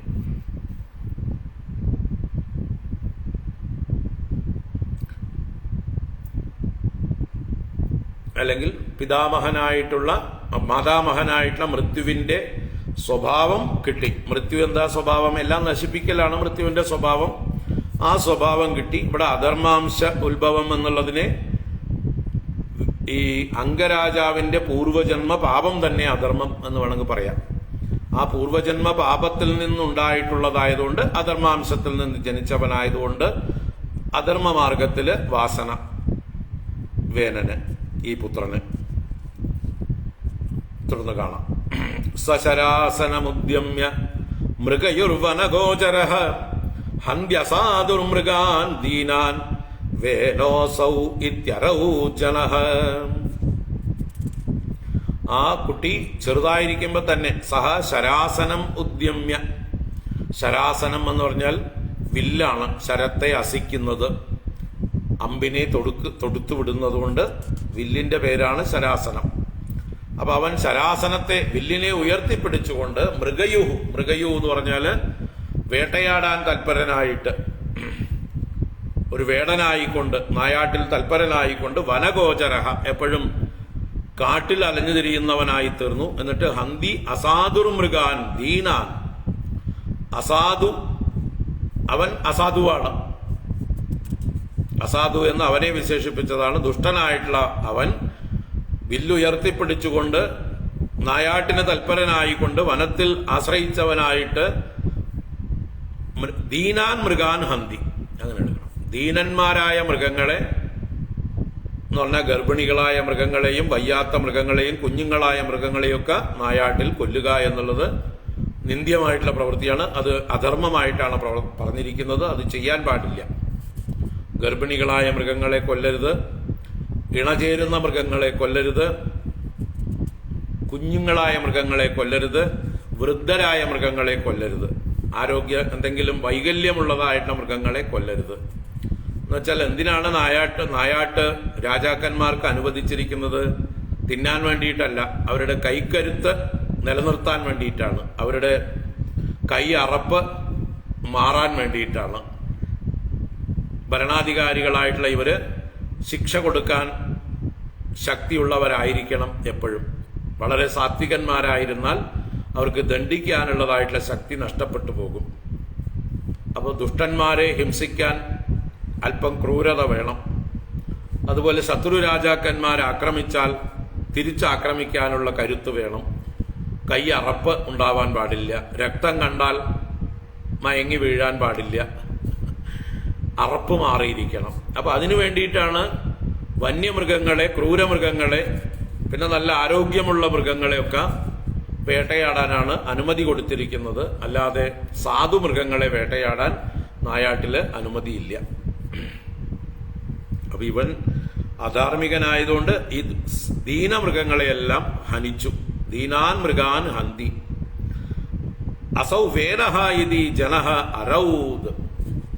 ദാ വേനൻ വരുന്നു, ഇവൻ വേനനാണ് എന്നൊക്കെ വഴിയിൽ കാണുന്ന ജനങ്ങള് നിലവിളിച്ച് കരഞ്ഞു എന്നർത്ഥമാണ്. അരൗത്ത് എന്ന് പറഞ്ഞാൽ രോദനം ചെയ്തു, രാവമുണ്ടാക്കി എന്നൊക്കെ അർത്ഥമാണ്. ശബ്ദമുണ്ടാക്കി എന്ന് പറഞ്ഞാൽ വേനൻ എവിടുന്നെങ്കിലും വരണ കണ്ടാൽ നമ്മളൊക്കെ പണ്ട് പിച്ചക്കാര് വരുന്ന കാണുമ്പോൾ കൊച്ചു കുഞ്ഞുങ്ങളായിരിക്കുമ്പോൾ ഓടി ഒളിക്കും അല്ലേ? അങ്ങനെ പറഞ്ഞ് പേടിപ്പിച്ചിരുന്നത് കൊണ്ട് പിച്ചക്കാർക്ക് പിടിച്ചു കൊടുക്കും എന്നൊക്കെ നമ്മളെ മുത്തശ്ശിമാര് നമ്മൾ കുറുമ്പ് കാണിച്ചാൽ നമ്മളെ പേടിപ്പിക്കും. അപ്പൊ പിച്ചക്കാര് വരുന്നത് കണ്ടാൽ നമ്മൾ പേടിച്ചോടും. അതുപോലെ ഇവിടെ വേനൻ കയ്യിൽ വില്ലുമായിട്ട് വരുന്ന കണ്ടാൽ നാട്ടുകാരൊക്കെ പേടിച്ചോടാൻ തുടങ്ങി. അതാ വേനം വരുന്നു, ഓടിക്കോ. ഉപദ്രവകാരിയാണ്, സാമൂഹ്യദ്രോഹിയാണ്, ക്രൂരനാണ്. അതുകൊണ്ട് അസൗ വേനഹ ഇതി വേനോസൗ ഇതി അരൗ ജനങ്ങളെല്ലാം രാവമുണ്ടാക്കി നിലവിളിച്ചുകൊണ്ട് ഓടാൻ തുടങ്ങി ഇവനെ കാണുമ്പോൾ എന്ന്. അത്ര ജനങ്ങൾക്ക് ഭയം കൊടുക്കുന്ന ആളായിരുന്നു, ദുഷ്ടനായിരുന്നു ഈ വേനൻ എന്ന് പറയാം. സശരാസനമുദ്യമ്യ മൃഗയുർവന ഗോചരഃ ഹന്ത്യസാധുർമൃഗാൻ ദീനാൻ വേനോസൗ ഇത്യരൗ ജനഃ. ക്രീഡേ ക്രീഡതോ ബാലാൻ വയസ്യാൻ അതിദാരുണഃ പ്രസഹ്യ നിരനുക്രോശഃ പശുമാരം അമാരയത്. അവൻ നിരനുക്രോശനായിരുന്നു. അനുക്രോശം എന്ന് പറഞ്ഞാൽ കാരുണ്യം, ദയ, സിമ്പതി ഒക്കെയാണ്. ഇവിടെ നിരനുക്രോശ, ഒട്ടും ദയയില്ലാത്തവനായിട്ട്, ദയാലേശമിന്യ നിരനുക്രോശ അതിദാരുണ, അതിഭയങ്കരനായിരുന്നു, കഠിന ഹൃദയനായിരുന്നു, ഒരലിവുമില്ലാത്തവനായിരുന്നു. അങ്ങനെയുള്ളവൻ ആക്രീഡേ ക്രീഡതഃ വയസ്യാൻ ബാലാൻ. ആക്രീഡം എന്നാൽ ക്രീഡാഭൂമി, കളിക്കളങ്ങൾ. അവിടെ ക്രീഡതഃ ബാലാൻ, കളിക്കുന്ന ബാലന്മാരെ, അതും വയസ്സന്മാർ, തനിക്ക് സമാന വയസ്സന്മാരായിട്ട് കൂട്ടുകാരാണ് പറയാ. അപ്പൊ കൂട്ടുകാരെ വിശ്വസിപ്പിച്ച് കളിക്കാൻ കൂട്ടിയിട്ട് എന്ത് ചെയ്യും? പ്രസഹ്യ പശുമാരം അമാരയത്. പ്രസഹ്യ ബലാത്കാരേണ, ശക്തി ഉപയോഗിച്ചുകൊണ്ട് പശുമാരം അമാരയത് എന്ന് പറഞ്ഞാൽ മാരണം ചെയ്തു, അവരെ ഹിംസിച്ചു, ഉപദ്രവിച്ചു, കൊല്ലുക വരെ ചെയ്യുക. ഏതുപോലെ? പശുമാരം, മൃഗങ്ങളെ മരിപ്പിക്കുന്നത് പോലെ ശ്വാസം മുട്ടിച്ച് കൊല്ലുക മുതലായതൊക്കെ ചെയ്യാൻ ഒരു മടിയുമില്ല. അപ്പോൾ പശുമാരനെ പോലെ, പശുക്കളെ മാരണം ചെയ്യുന്നത് പോലെ ഇവൻ പാവങ്ങളായ കുഞ്ഞുങ്ങളെ, കൂട്ടുകാരെയൊക്കെ ചതിയിൽ കൊല്ലാനൊക്കെ തുടങ്ങി. അവരെ കൊല്ലാനും ഉപദ്രവിക്കാനും തുടങ്ങി, ശ്വാസം മുട്ടിക്കാനും മറ്റുമൊക്കെ തുടങ്ങി. തം വിചക്ഷ്യഖലം പുത്രം ശാസനൈർവിവിധൈർനൃപഃ യഥാ ന ശാസിതും കൽപ്പോ വൃഷമാസീത് സുദുർമനഃ. നൃപഃ തം പുത്രം ഖലം വിചക്ഷ്യ. രാജാവായ അങ്കൻ തന്റെ ആ പുത്രനെ ഖലനായിട്ട്, ദുഷ്ടനായിട്ട് കണ്ടിട്ട്, വിവിധൈ ശാസനൈഹി ശാസിതും യഥാ ന കൽപ്പഃ ആസീത്, വിവിധങ്ങളായ ശാസനകളെ കൊണ്ട് പല പ്രകാരത്തിലും ഉപദേശിച്ചു നോക്കി. സാമദാന ഭേദങ്ങളൊക്കെ പ്രയോഗിച്ചു നോക്കി. അങ്ങനെ വിവിധങ്ങളായ ശാസനകളെ കൊണ്ട് ശാസിക്കുവാൻ, അവനെ നിയന്ത്രിക്കുവാൻ യഥാ ന കൽപ്പഹ ആസീത്, എപ്പോൾ അദ്ദേഹം കൽപ്പനായില്ലയോ. കൽപ്പൻ എന്ന് പറഞ്ഞാൽ കെൽപ്പുള്ളവൻ, ശക്തിയുള്ളവൻ. അപ്പൊ ശക്തിയുള്ളവനായില്ല, സമർത്ഥനായി ഭവിച്ചില്ല. തഥാ ഭൃശം ദുർമനാഹ ആസീത്, അപ്പോൾ അദ്ദേഹം നല്ലതുപോലെ ഭൃശം ദുർമനാഹ ആസീത്, ദുഃഖിച്ച മനസ്സോടുകൂടിയവനായി തീർന്നു. ഡിപ്രസ്ഡ് ആയി എന്നർത്ഥം. രാജാവ് എപ്പോഴും വിഷാദഗ്രസ്തനായിരുന്നു. കാരണം എന്താ? തന്റെ കുരുത്തം കെട്ട മകൻ തന്റെ പേര് കളയാൻ വേണ്ടി, തന്റെ വംശത്തിന്റെ പേരുകളെല്ലാം കളയാൻ വേണ്ടിയിട്ട് ജനിച്ചതായിട്ടുള്ള ദുഷ്ടനായിട്ടുള്ള മുടിയനായിട്ടുള്ള ഈ പുത്രനെ കൊണ്ട് അങ്കൻ വിഷമിച്ചു. എപ്പോഴും ദുഃഖിതനായിരുന്നു. സുദുർമനാഹ ആസീത്, ഭൃശം സുദുർമന ആസീത്. പ്രായേണാഭ്യർച്ചിതോ ദേവോ യേ അപ്രജാഗൃഹമേദിനഃ കഥപത്യഭൃതം ദുഃഖം യേന വിന്ദന്തി ദുർഭരം യതഃ പാപീയസീ കീർത്തിഃ അധർമ്മശ്ച മഹാൻ നൃണാം യതോ വിരോധഃ സർവേഷാം യത ആദിരനന്തകഃ കസ്തം പ്രജാപദേശം വൈ മോഹബന്ധനമാത്മനഃ പണ്ഡിതോ ബഹുമന്യേത യഥർത്ഥാഃ ക്ലേശദാ ഗൃഹാഃ കഥപത്യം വരം മന്യേ സദപത്യാത് ശുചാം പദാത് നിർവിദ്യേത ഗൃഹാൻമർത്യോ യത്ക്ലേശനിവഹ ഗൃഹാഃ ഏവം സ നിർവിണ്ണമനാ നൃപോ ഗൃഹാത് നിശീത ഉത്തായ മഹോദയോദയാത് അലബ്ധ നിദ്രോനുപലക്ഷിതോ നൃപിർ ഹിത്വാ ഗതോ വേന സുവം പ്രസുപ്താം. അപ്പൊ 4 ശ്ലോകങ്ങളെ കൊണ്ട് അങ്കന്റെ വിഷമം, അദ്ദേഹത്തിന്റെ മനോഗതമായിട്ടുള്ള വിഷമത്തെക്കുറിച്ച് അവതരിപ്പിക്കുകയാണ്.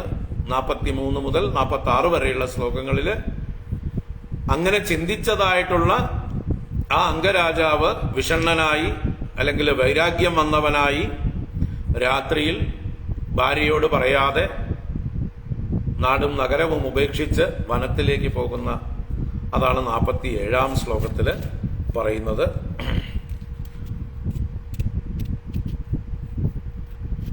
പിന്നീട് 48-ഉം 49-ഉം ശ്ലോകങ്ങളിൽ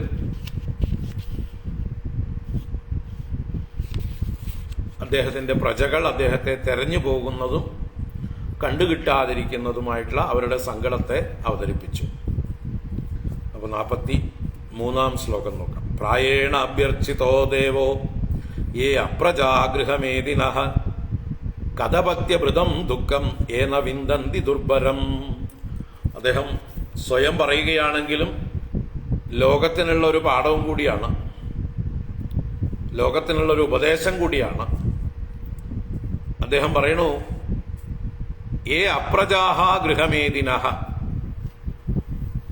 ഏ ഗൃഹമേദിനഃ അപ്രജാഹ, ഏത് ഗൃഹസ്ഥാശ്രമികളാണോ സന്തതികളില്ലാത്തവര്, അവരാണ് ഭാഗ്യവാന്മാരെന്നാണ് പറയുന്നത്. എന്താ പറയണത്? അവര് പ്രായേണ ദേവഃ അഭ്യർച്ചിതഃ, അവര് ഈശ്വരനെ നന്നായി ആരാധിച്ചിട്ടുണ്ട്. മക്കളില്ലാത്ത രക്ഷിതാക്കൾ അഥവാ ഗൃഹസ്ഥാശ്രമികൾ ഈശ്വരനെ നന്നായി ആരാധിച്ചിട്ടുണ്ട് എന്നാ പറയണത്. കാരണം എന്താ കാരണം? കഥപത്യഭൃതം ദുഃഖം യേന വിന്ദന്തി ദുർഭരം. ഏത് ആളുകളാണോ ദുർഭരം ദുഃഖം ന വിന്ദന്തി, സഹിക്കാൻ പറ്റാത്തതായിട്ടുള്ള ദുഃഖത്തെ അവരറിയുന്നില്ല. ഏതാണ് ഈ സഹിക്കാൻ പറ്റാത്തതായിട്ട് ദുഃഖം? കഥപത്യഭൃതം ദുർഭരം ദുഃഖം. കഥപത്യഭൃതം, അപത്യം സന്തതിയാണ്. കഥപത്യം എന്ന് പറഞ്ഞാലോ കൊള്ളരുതാത്ത പുത്രന്മാര്, കുൽസിതന്മാരായ പുത്രന്മാരെയാണ് കഥപത്യം എന്ന് പറയുന്നത്. അപ്പൊ കുൽസിത സന്താനങ്ങൾ ഭരിക്കുന്നത്, കൊണ്ടുവരുന്നത്, വഹിക്കുന്നത്, കുൽസിതങ്ങളായ സന്താനങ്ങളെ വഹിക്കുക, അവരെ വളർത്തിക്കൊണ്ടുവരിക എന്നുള്ളതിൽ പരം ദുഃഖം വേറെ ഇല്ല.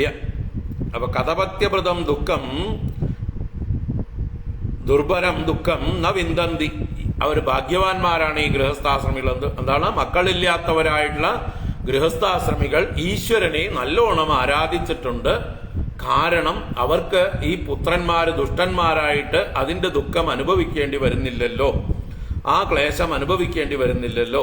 വാസ്തവത്തില് അവര് ഭാഗ്യവാന്മാരാണ്, ഈശ്വര അനുഗ്രഹം ലഭിച്ചതാണ്. കാരണം ഈശ്വരനെ അവർ നല്ലോണം ആരാധിച്ചു.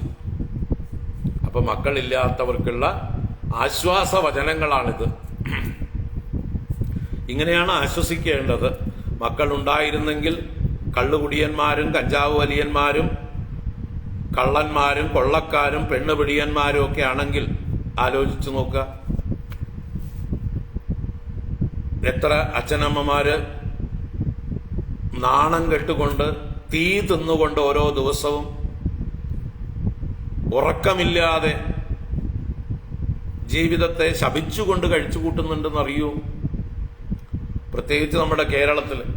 ഈ കേരളത്തിലാണ് ഏറ്റവും അധികം മദ്യപാനവും, അല്ലെ, മദ്യത്തിന്റെ പുഴകൾ ഒഴുകുന്ന നാടാണ് നമ്മുടെ കേരളം.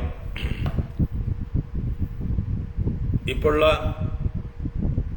ഇടതുപക്ഷ സർക്കാർ 2016 ഇലക്ഷന് അവര് വാഗ്ദാനം ചെയ്തത്, ഞങ്ങൾ ഭരണത്തിൽ വന്നാൽ ഘട്ടം ഘട്ടമായി മദ്യവർജനം നടപ്പിലാക്കും എന്ന് കവലകൾ തോറും ഓരോ നേതാക്കന്മാരും പ്രസംഗിച്ചു. സിനിമാ നടന്മാരായ ഇന്നസെന്റിനെ കൊണ്ടും KPSC ലളിതയെ കൊണ്ടും ഒക്കെ പരസ്യങ്ങൾ ചെയ്യിച്ചു മദ്യവർജനത്തെക്കുറിച്ച്. അങ്ങനെയാണ് അവർ ഭരണത്തിൽ വന്ന. അന്ന് വരുമ്പോ 29 ബാറുകളെ ഉണ്ടായിരുന്നുള്ളൂ. UDF ബാറുകളെല്ലാം നിർത്തലാക്കിയിരുന്ന അവസ്ഥയിൽ വെറും 29 ബാറുകൾ ഉണ്ടായിരുന്നിടത്തുനിന്ന് ഇന്ന് 650ഓളം ബാറുകളാക്കി മാറ്റി.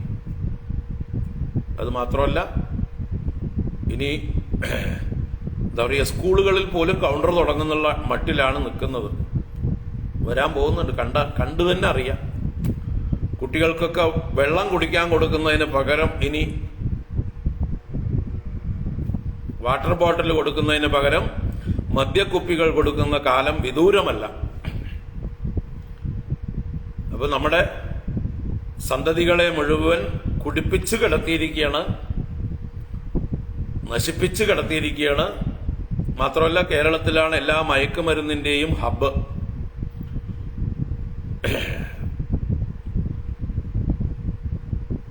വിദേശത്തു നിന്നൊക്കെ വരുന്ന മയക്കുമരുന്നുകളെല്ലാം വന്നുകൂടുന്നത് ഇപ്പൊ കേരളത്തിലാണ്.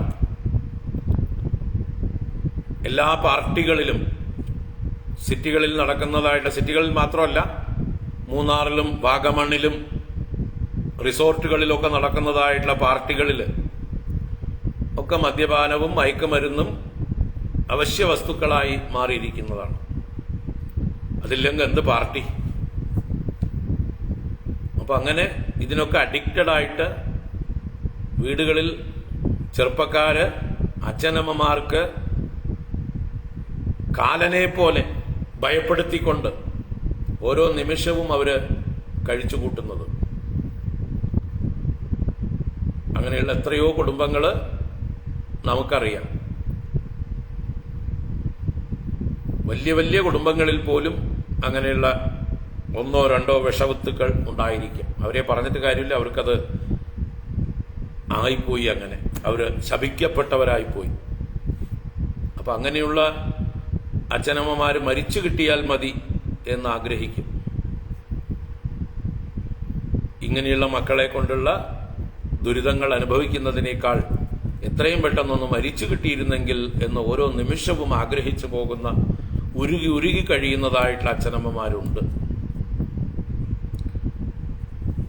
അവരൊക്കെ പാപികളായതുകൊണ്ട് തന്നെയാണ്, ജന്മാന്തരത്തിൽ ചെയ്ത പാപം തന്നെയാണ് അവർക്ക് ഈ രൂപത്തില് പുത്രന്മാരിലൂടെ ദുഃഖം അനുഭവിക്കാൻ കാരണം. അവർ ഈശ്വരനെ വേണ്ട പോലെ ആരാധിച്ചത് പോരാ എന്നതാണ് അതിന്റെ സൂചന. എന്ന് വെച്ചാൽ ജന്മാന്തരങ്ങളിലൊന്നും വേണ്ടത്ര ഈശ്വര ആരാധന അവർ ചെയ്തിട്ടില്ല എന്നർത്ഥം. ഈ ജന്മത്തിൽ ചെയ്തിട്ടുണ്ടെങ്കിലും ആ ഡോസ് കുറയ്ക്കാൻ പോരാ. പറഞ്ഞു വന്നത്, അങ്കൻ സ്വയം പറയുന്നതാണെങ്കിലും ലോകത്തിൽ എല്ലാവർക്കും ബാധകമായിട്ടുള്ള കാര്യമാണ്. ദുഷ്ടന്മാരായ മക്കൾ തരുന്ന ദുഃഖം അനുഭവിക്കുന്നതിനേക്കാൾ മക്കളില്ലാതിരിക്കുന്നതാണ് ഭാഗ്യം. അങ്ങനെയുള്ളവർ ഈശ്വരനെ നന്നായി ആരാധിച്ചിരിക്കുന്നു.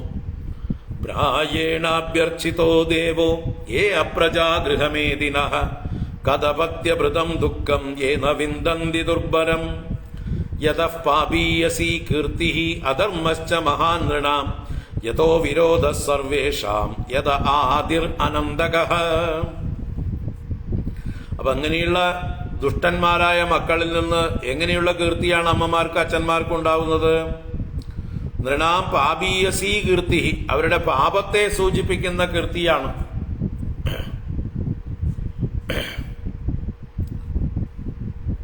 ഇപ്പൊ സജ്ജനങ്ങൾ തന്നെ ഈ ജന്മത്തിൽ നന്നായിട്ട് ജീവിക്കുന്നവർ തന്നെ ഈശ്വര ആരാധനയൊക്കെ ചെയ്യുന്നവർക്ക് പോലും ഇങ്ങനെയുള്ള മക്കൾ ഉണ്ടാവാറുണ്ട്. അപ്പൊ നമ്മൾ എന്താ പറയുക അവരെ കുറിച്ച്? അവരുടെ പാപം, ഇതപ്പോ പറഞ്ഞേ ഉള്ളൂ നമ്മള്, അവരുടെ പാപം, അവർ ജന്മാന്തരത്തിൽ ചെയ്ത പാപം എന്ന്. അപ്പൊ അവരുടെ കീർത്തി എന്തിനെ സംബന്ധിച്ചതാണ്? അവരുടെ പാപത്തെ കുറിച്ചിട്ടുള്ള കീർത്തി. ജന്മാന്തരത്തിൽ ചെയ്ത പാപത്തെ എടുത്തു കാണിക്കുന്നതാണ് അവരുടെ ഇന്നത്തെ അവസ്ഥ.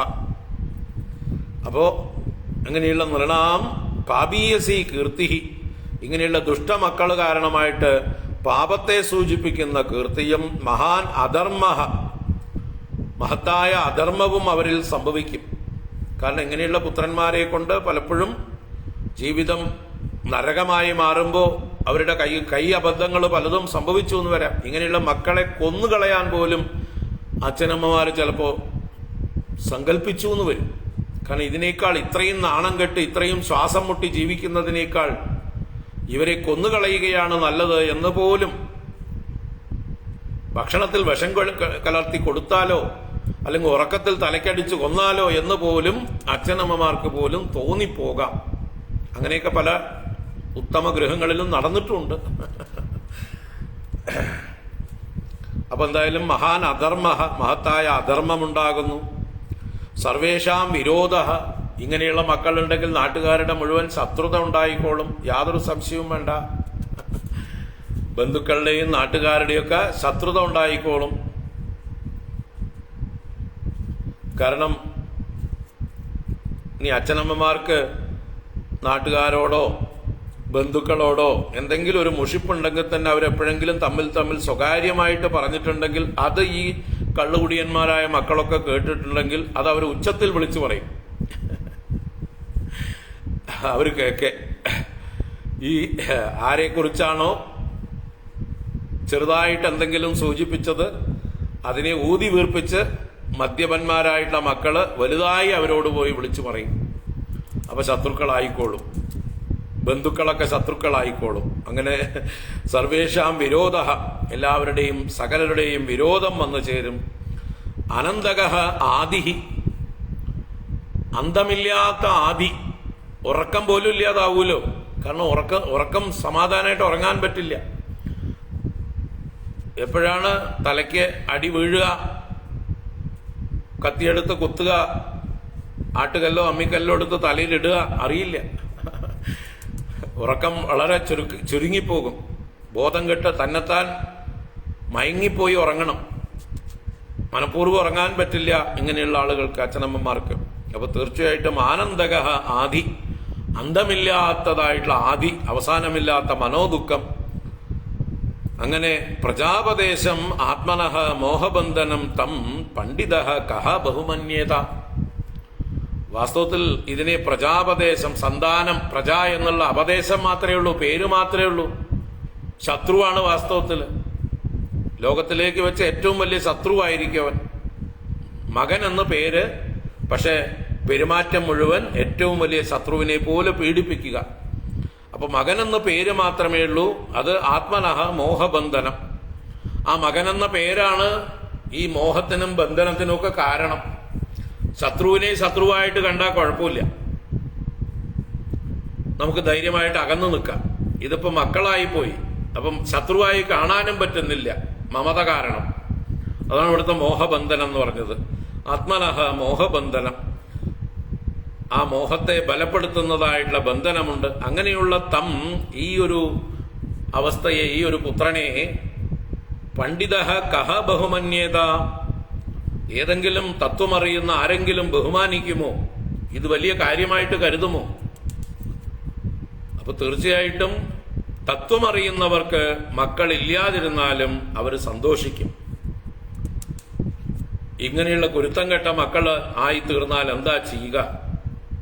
അപ്പൊ അതില്ലാതിരിക്കുന്നതിനേക്കാൾ ഒന്നുമില്ലാതിരിക്കുന്നതല്ലേ നല്ലത് എന്നിങ്ങനെ കരുതും. അങ്ങനെ പണ്ഡിത കഹ ബഹുമന്യത യദർത്ഥാഹ ഗൃഹാഹ ക്ലേശദാഹ ശുചാം പദാത് സദപത്യാത് കഥപത്യം വരം മന്യേ.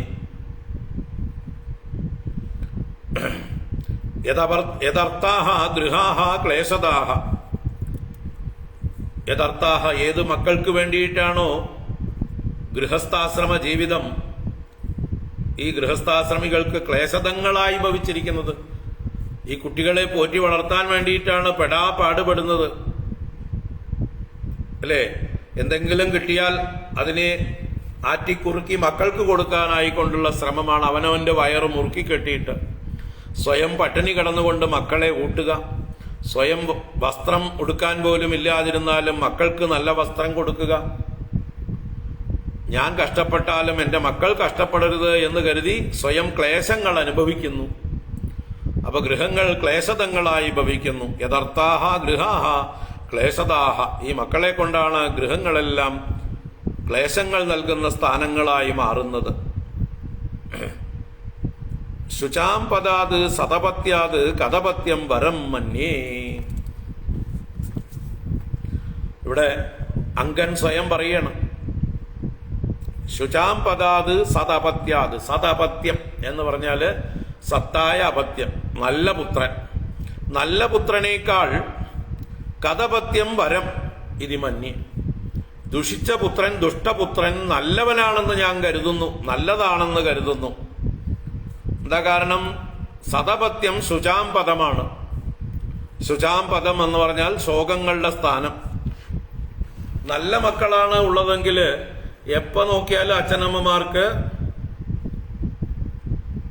അവരുടെ ദുഃഖങ്ങൾ തങ്ങളുടെ ദുഃഖങ്ങളാണ്. മക്കൾക്ക് ദാരിദ്ര്യം ഉണ്ടെങ്കിൽ അച്ഛനമ്മമാർക്ക് വിഷമം. മക്കളുടെ വിചാരിച്ച കാര്യങ്ങളൊന്നും സാധിക്കുന്നില്ലെങ്കിൽ, മക്കൾക്ക് ജോലി കിട്ടിയില്ലെങ്കിൽ, മക്കൾക്ക് വിദ്യാഭ്യാസം വേണ്ടതുപോലെ ആയില്ലെങ്കിൽ, അഡ്മിഷൻ കിട്ടിയില്ലെങ്കിൽ, വിവാഹം നടന്നില്ലെങ്കിൽ, അവർക്ക് കുട്ടികൾ ഉണ്ടായില്ലെങ്കിൽ, അല്ലെ? മക്കൾക്ക് കുട്ടികൾ ഉണ്ടായില്ലെങ്കിൽ ആർക്കാ വേദന? അച്ഛനമ്മമാർക്കാ. ഇങ്ങനെ അവരുടെ ദുഃഖങ്ങളൊക്കെ തങ്ങളുടെ ദുഃഖങ്ങളാകുന്നു. അവർക്കൊരു പനി വന്നാൽ ഇവർക്ക് വേദനിക്കുന്നു. അപ്പൊ അവരുടെ എല്ലാ വിഷമങ്ങളും അച്ഛനമ്മമാരുടെ വിഷമമായി മാറുന്നു. എങ്ങനെയുള്ളവരെ? നല്ല മക്കളാണെങ്കിൽ. നല്ല മക്കൾ സ്നേഹപാശം കൊണ്ട് കൂടുതൽ വിഷമം നൽകുന്നു. എന്നാൽ ദുഷ്ടന്മാരായിട്ടുള്ള പുത്രന്മാരാണെങ്കിലോ അവരെ സംബന്ധിച്ച് ഇതുപോലെ വിഷമം ഉണ്ടാവില്ല. അവർ മരിച്ചുപോയാൽ പോലും ആശ്വസിക്കും. ചിലപ്പോൾ രക്ഷപ്പെട്ടു. ഇനി അവർക്ക് അസുഖം വന്നു, വല്ല കയ്യോ കാലോ ഒടിഞ്ഞ് ഒരു മൂലയ്ക്ക് കിടക്കുകയാണെങ്കിൽ പോലും ദുഷ്ടനായിട്ടുള്ള പുത്രനാണെങ്കിൽ ആശ്വസിക്കും. അവൻ കിടക്കട്ടെ, അവന് കയ്യും കാലും ആരോഗ്യമുള്ളപ്പോ നമുക്ക് സ്വൈര്യം ഉണ്ടായിരുന്നില്ല, ഇപ്പൊ അവൻ മൂലയ്ക്കായപ്പോ നമുക്ക് സമാധാനമായി.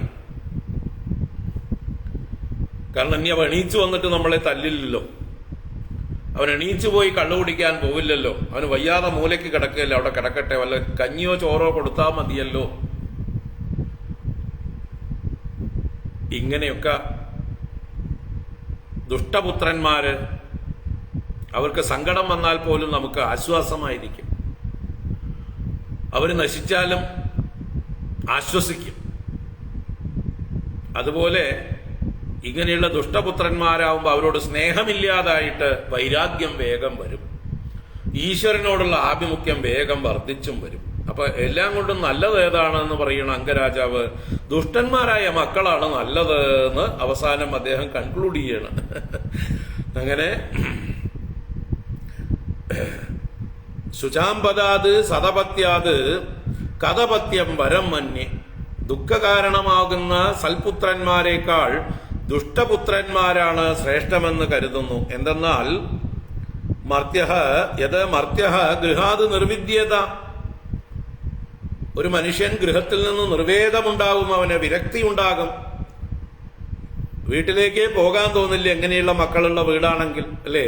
വീട്ടിൽ നിന്ന് രക്ഷപ്പെട്ട് ഓടാനായിട്ട് തോന്നും. സന്യാസിയാവാൻ തോന്നും, എല്ലാം ഉപേക്ഷിച്ച് പോകാൻ തോന്നും. അത് തന്നെയാണ് ഇവിടെ യത് മർത്യ ഗൃഹാത് നിർവിദ്യേത, ഗൃഹത്തിൽ നിന്ന് നിർവേദം പ്രാപിക്കും.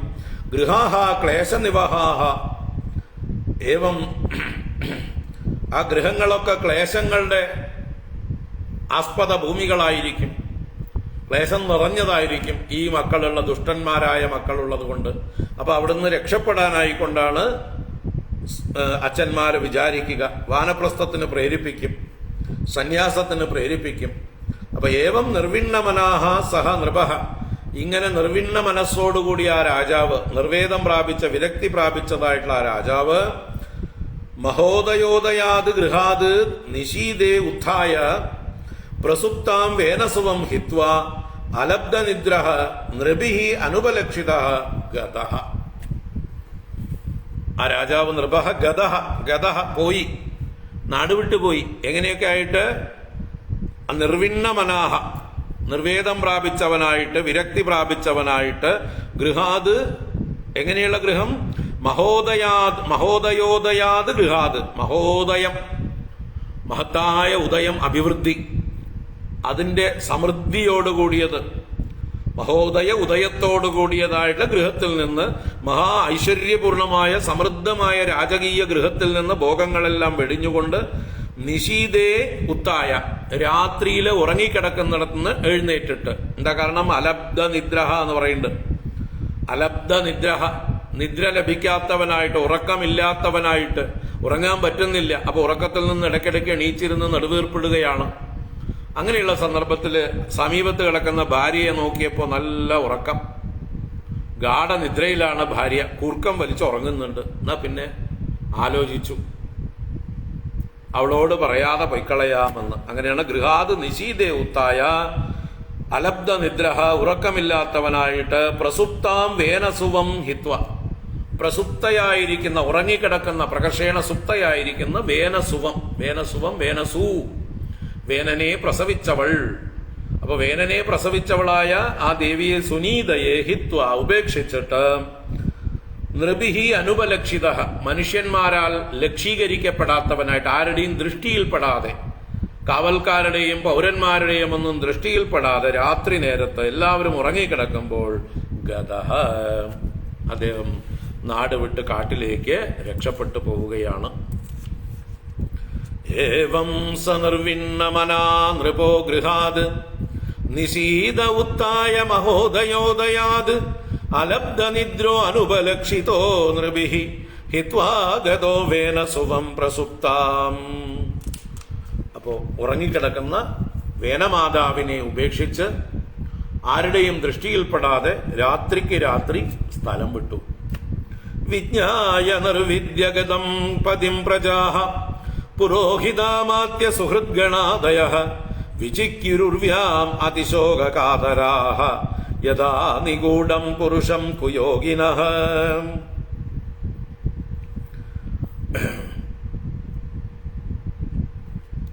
രാത്രി തന്നെ അറിഞ്ഞിട്ടുണ്ടാവും, ഭാര്യ എണീച്ച് നോക്കിയപ്പോൾ രാജാവിനെ കാണാനില്ല.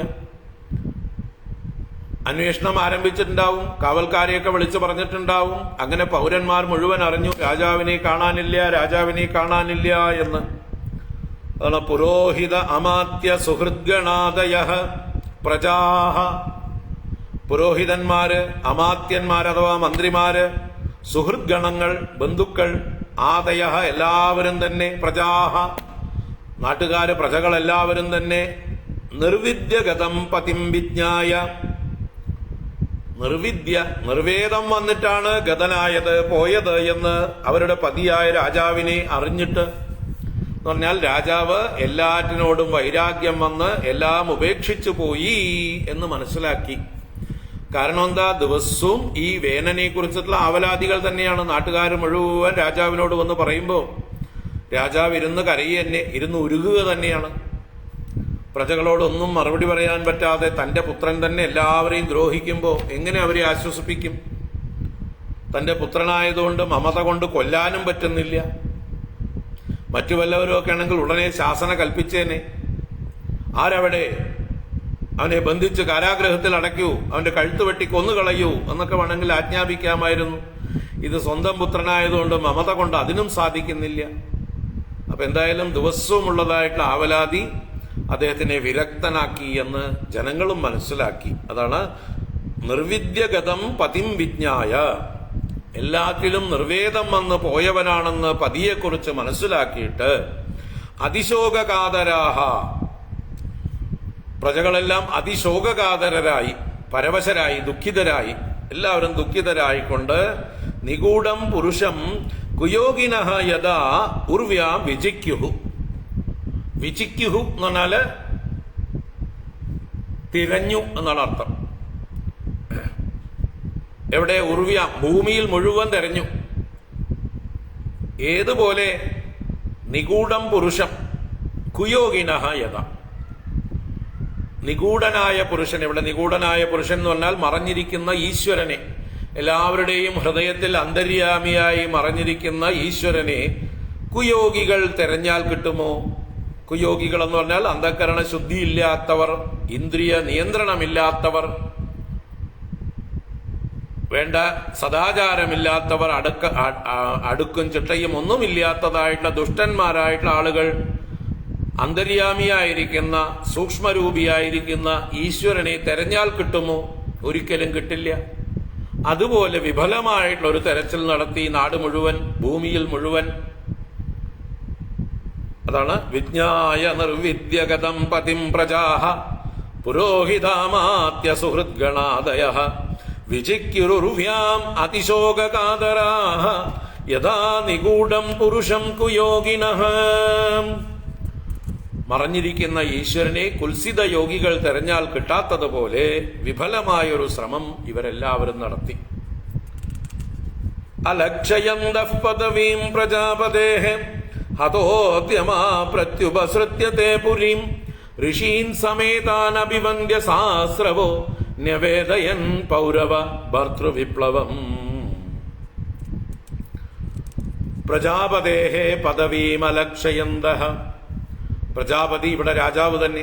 അപ്പൊ ആ രാജാവിന്റെ, ആ അംഗരാജാവിന്റെ പദവിയെ അഥവാ അദ്ദേഹത്തിന്റെ പോയ വഴിയെ, മാർഗത്തെ അലക്ഷയന്തഃ ലക്ഷീകരിക്കാതെ, കാണാതെ, കണ്ടുപിടിക്കാൻ കഴിയാതെ, ഹതോദ്യമാഹാത്തെ അവരെല്ലാവരും അവരുടെ ഉദ്യമം ഹനിക്കപ്പെട്ടതായിട്ട്, അവരുടെ ഉദ്യമം പരാജയപ്പെട്ടതായിട്ട്, നശിച്ചതായിട്ട്, എന്താ പറയുക, പ്രയോജനമില്ലാത്തതായിട്ട് ഭവിച്ചിട്ട് പുരീം പ്രത്യുപസൃത്യ, അവര് പുരിയിലേക്ക് പ്രതി ഉപസൃത്യ മടങ്ങി വന്നു.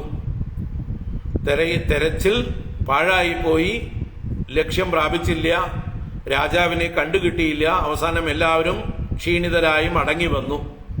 ആണ് പുരീം പ്രത്യുപസൃത്യ സാസ്രവഃ, അശ്രുക്കളോടുകൂടിയിട്ട്, കണ്ണുനീരോടുകൂടിയവരായിട്ട് എന്നർത്ഥം. സാസ്രവഃ അശ്രുക്കളോടുകൂടിയവർ.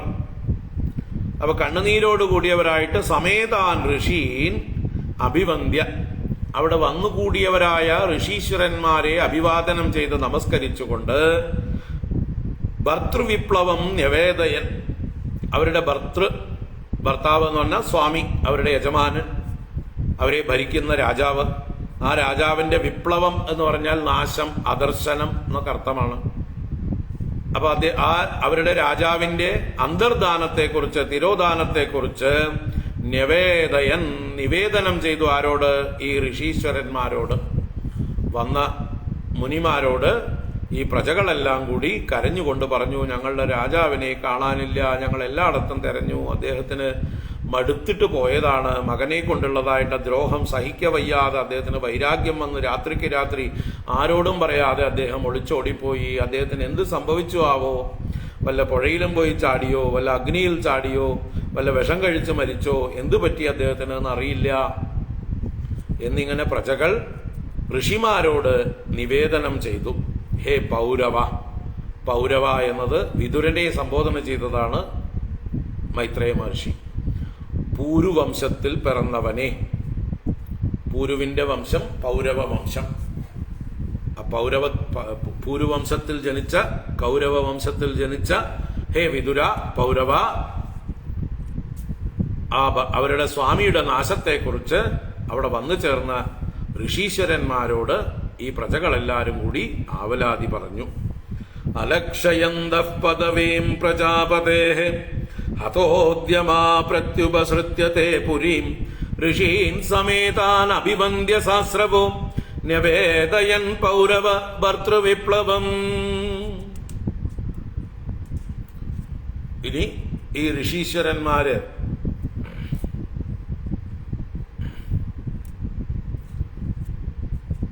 ഇനി രാജാവില്ലാതിരുന്നാൽ ശരിയാവില്ല എന്ന് കരുതി ഈ അംഗന്റെ പുത്രനായ ദുഷ്ടനാണെങ്കിലും വേനനെ തന്നെ രാജാവാക്കി നിശ്ചയിക്കുന്നു.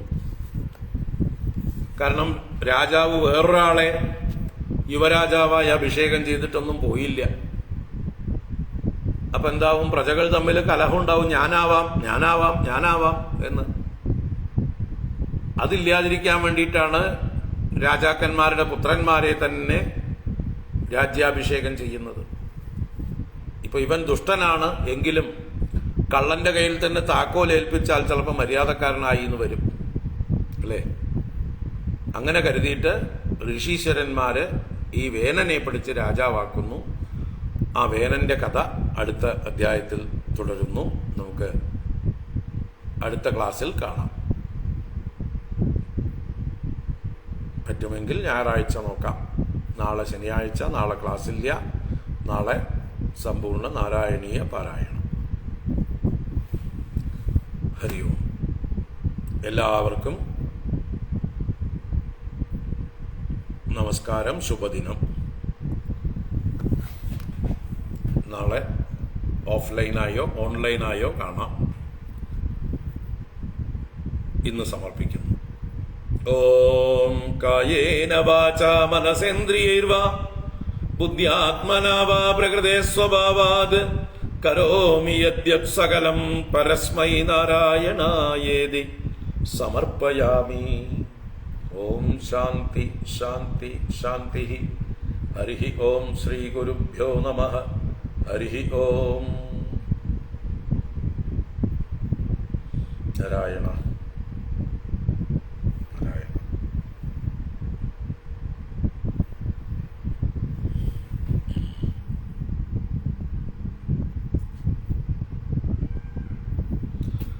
ഹരി ഓം. ഹരി ഓം.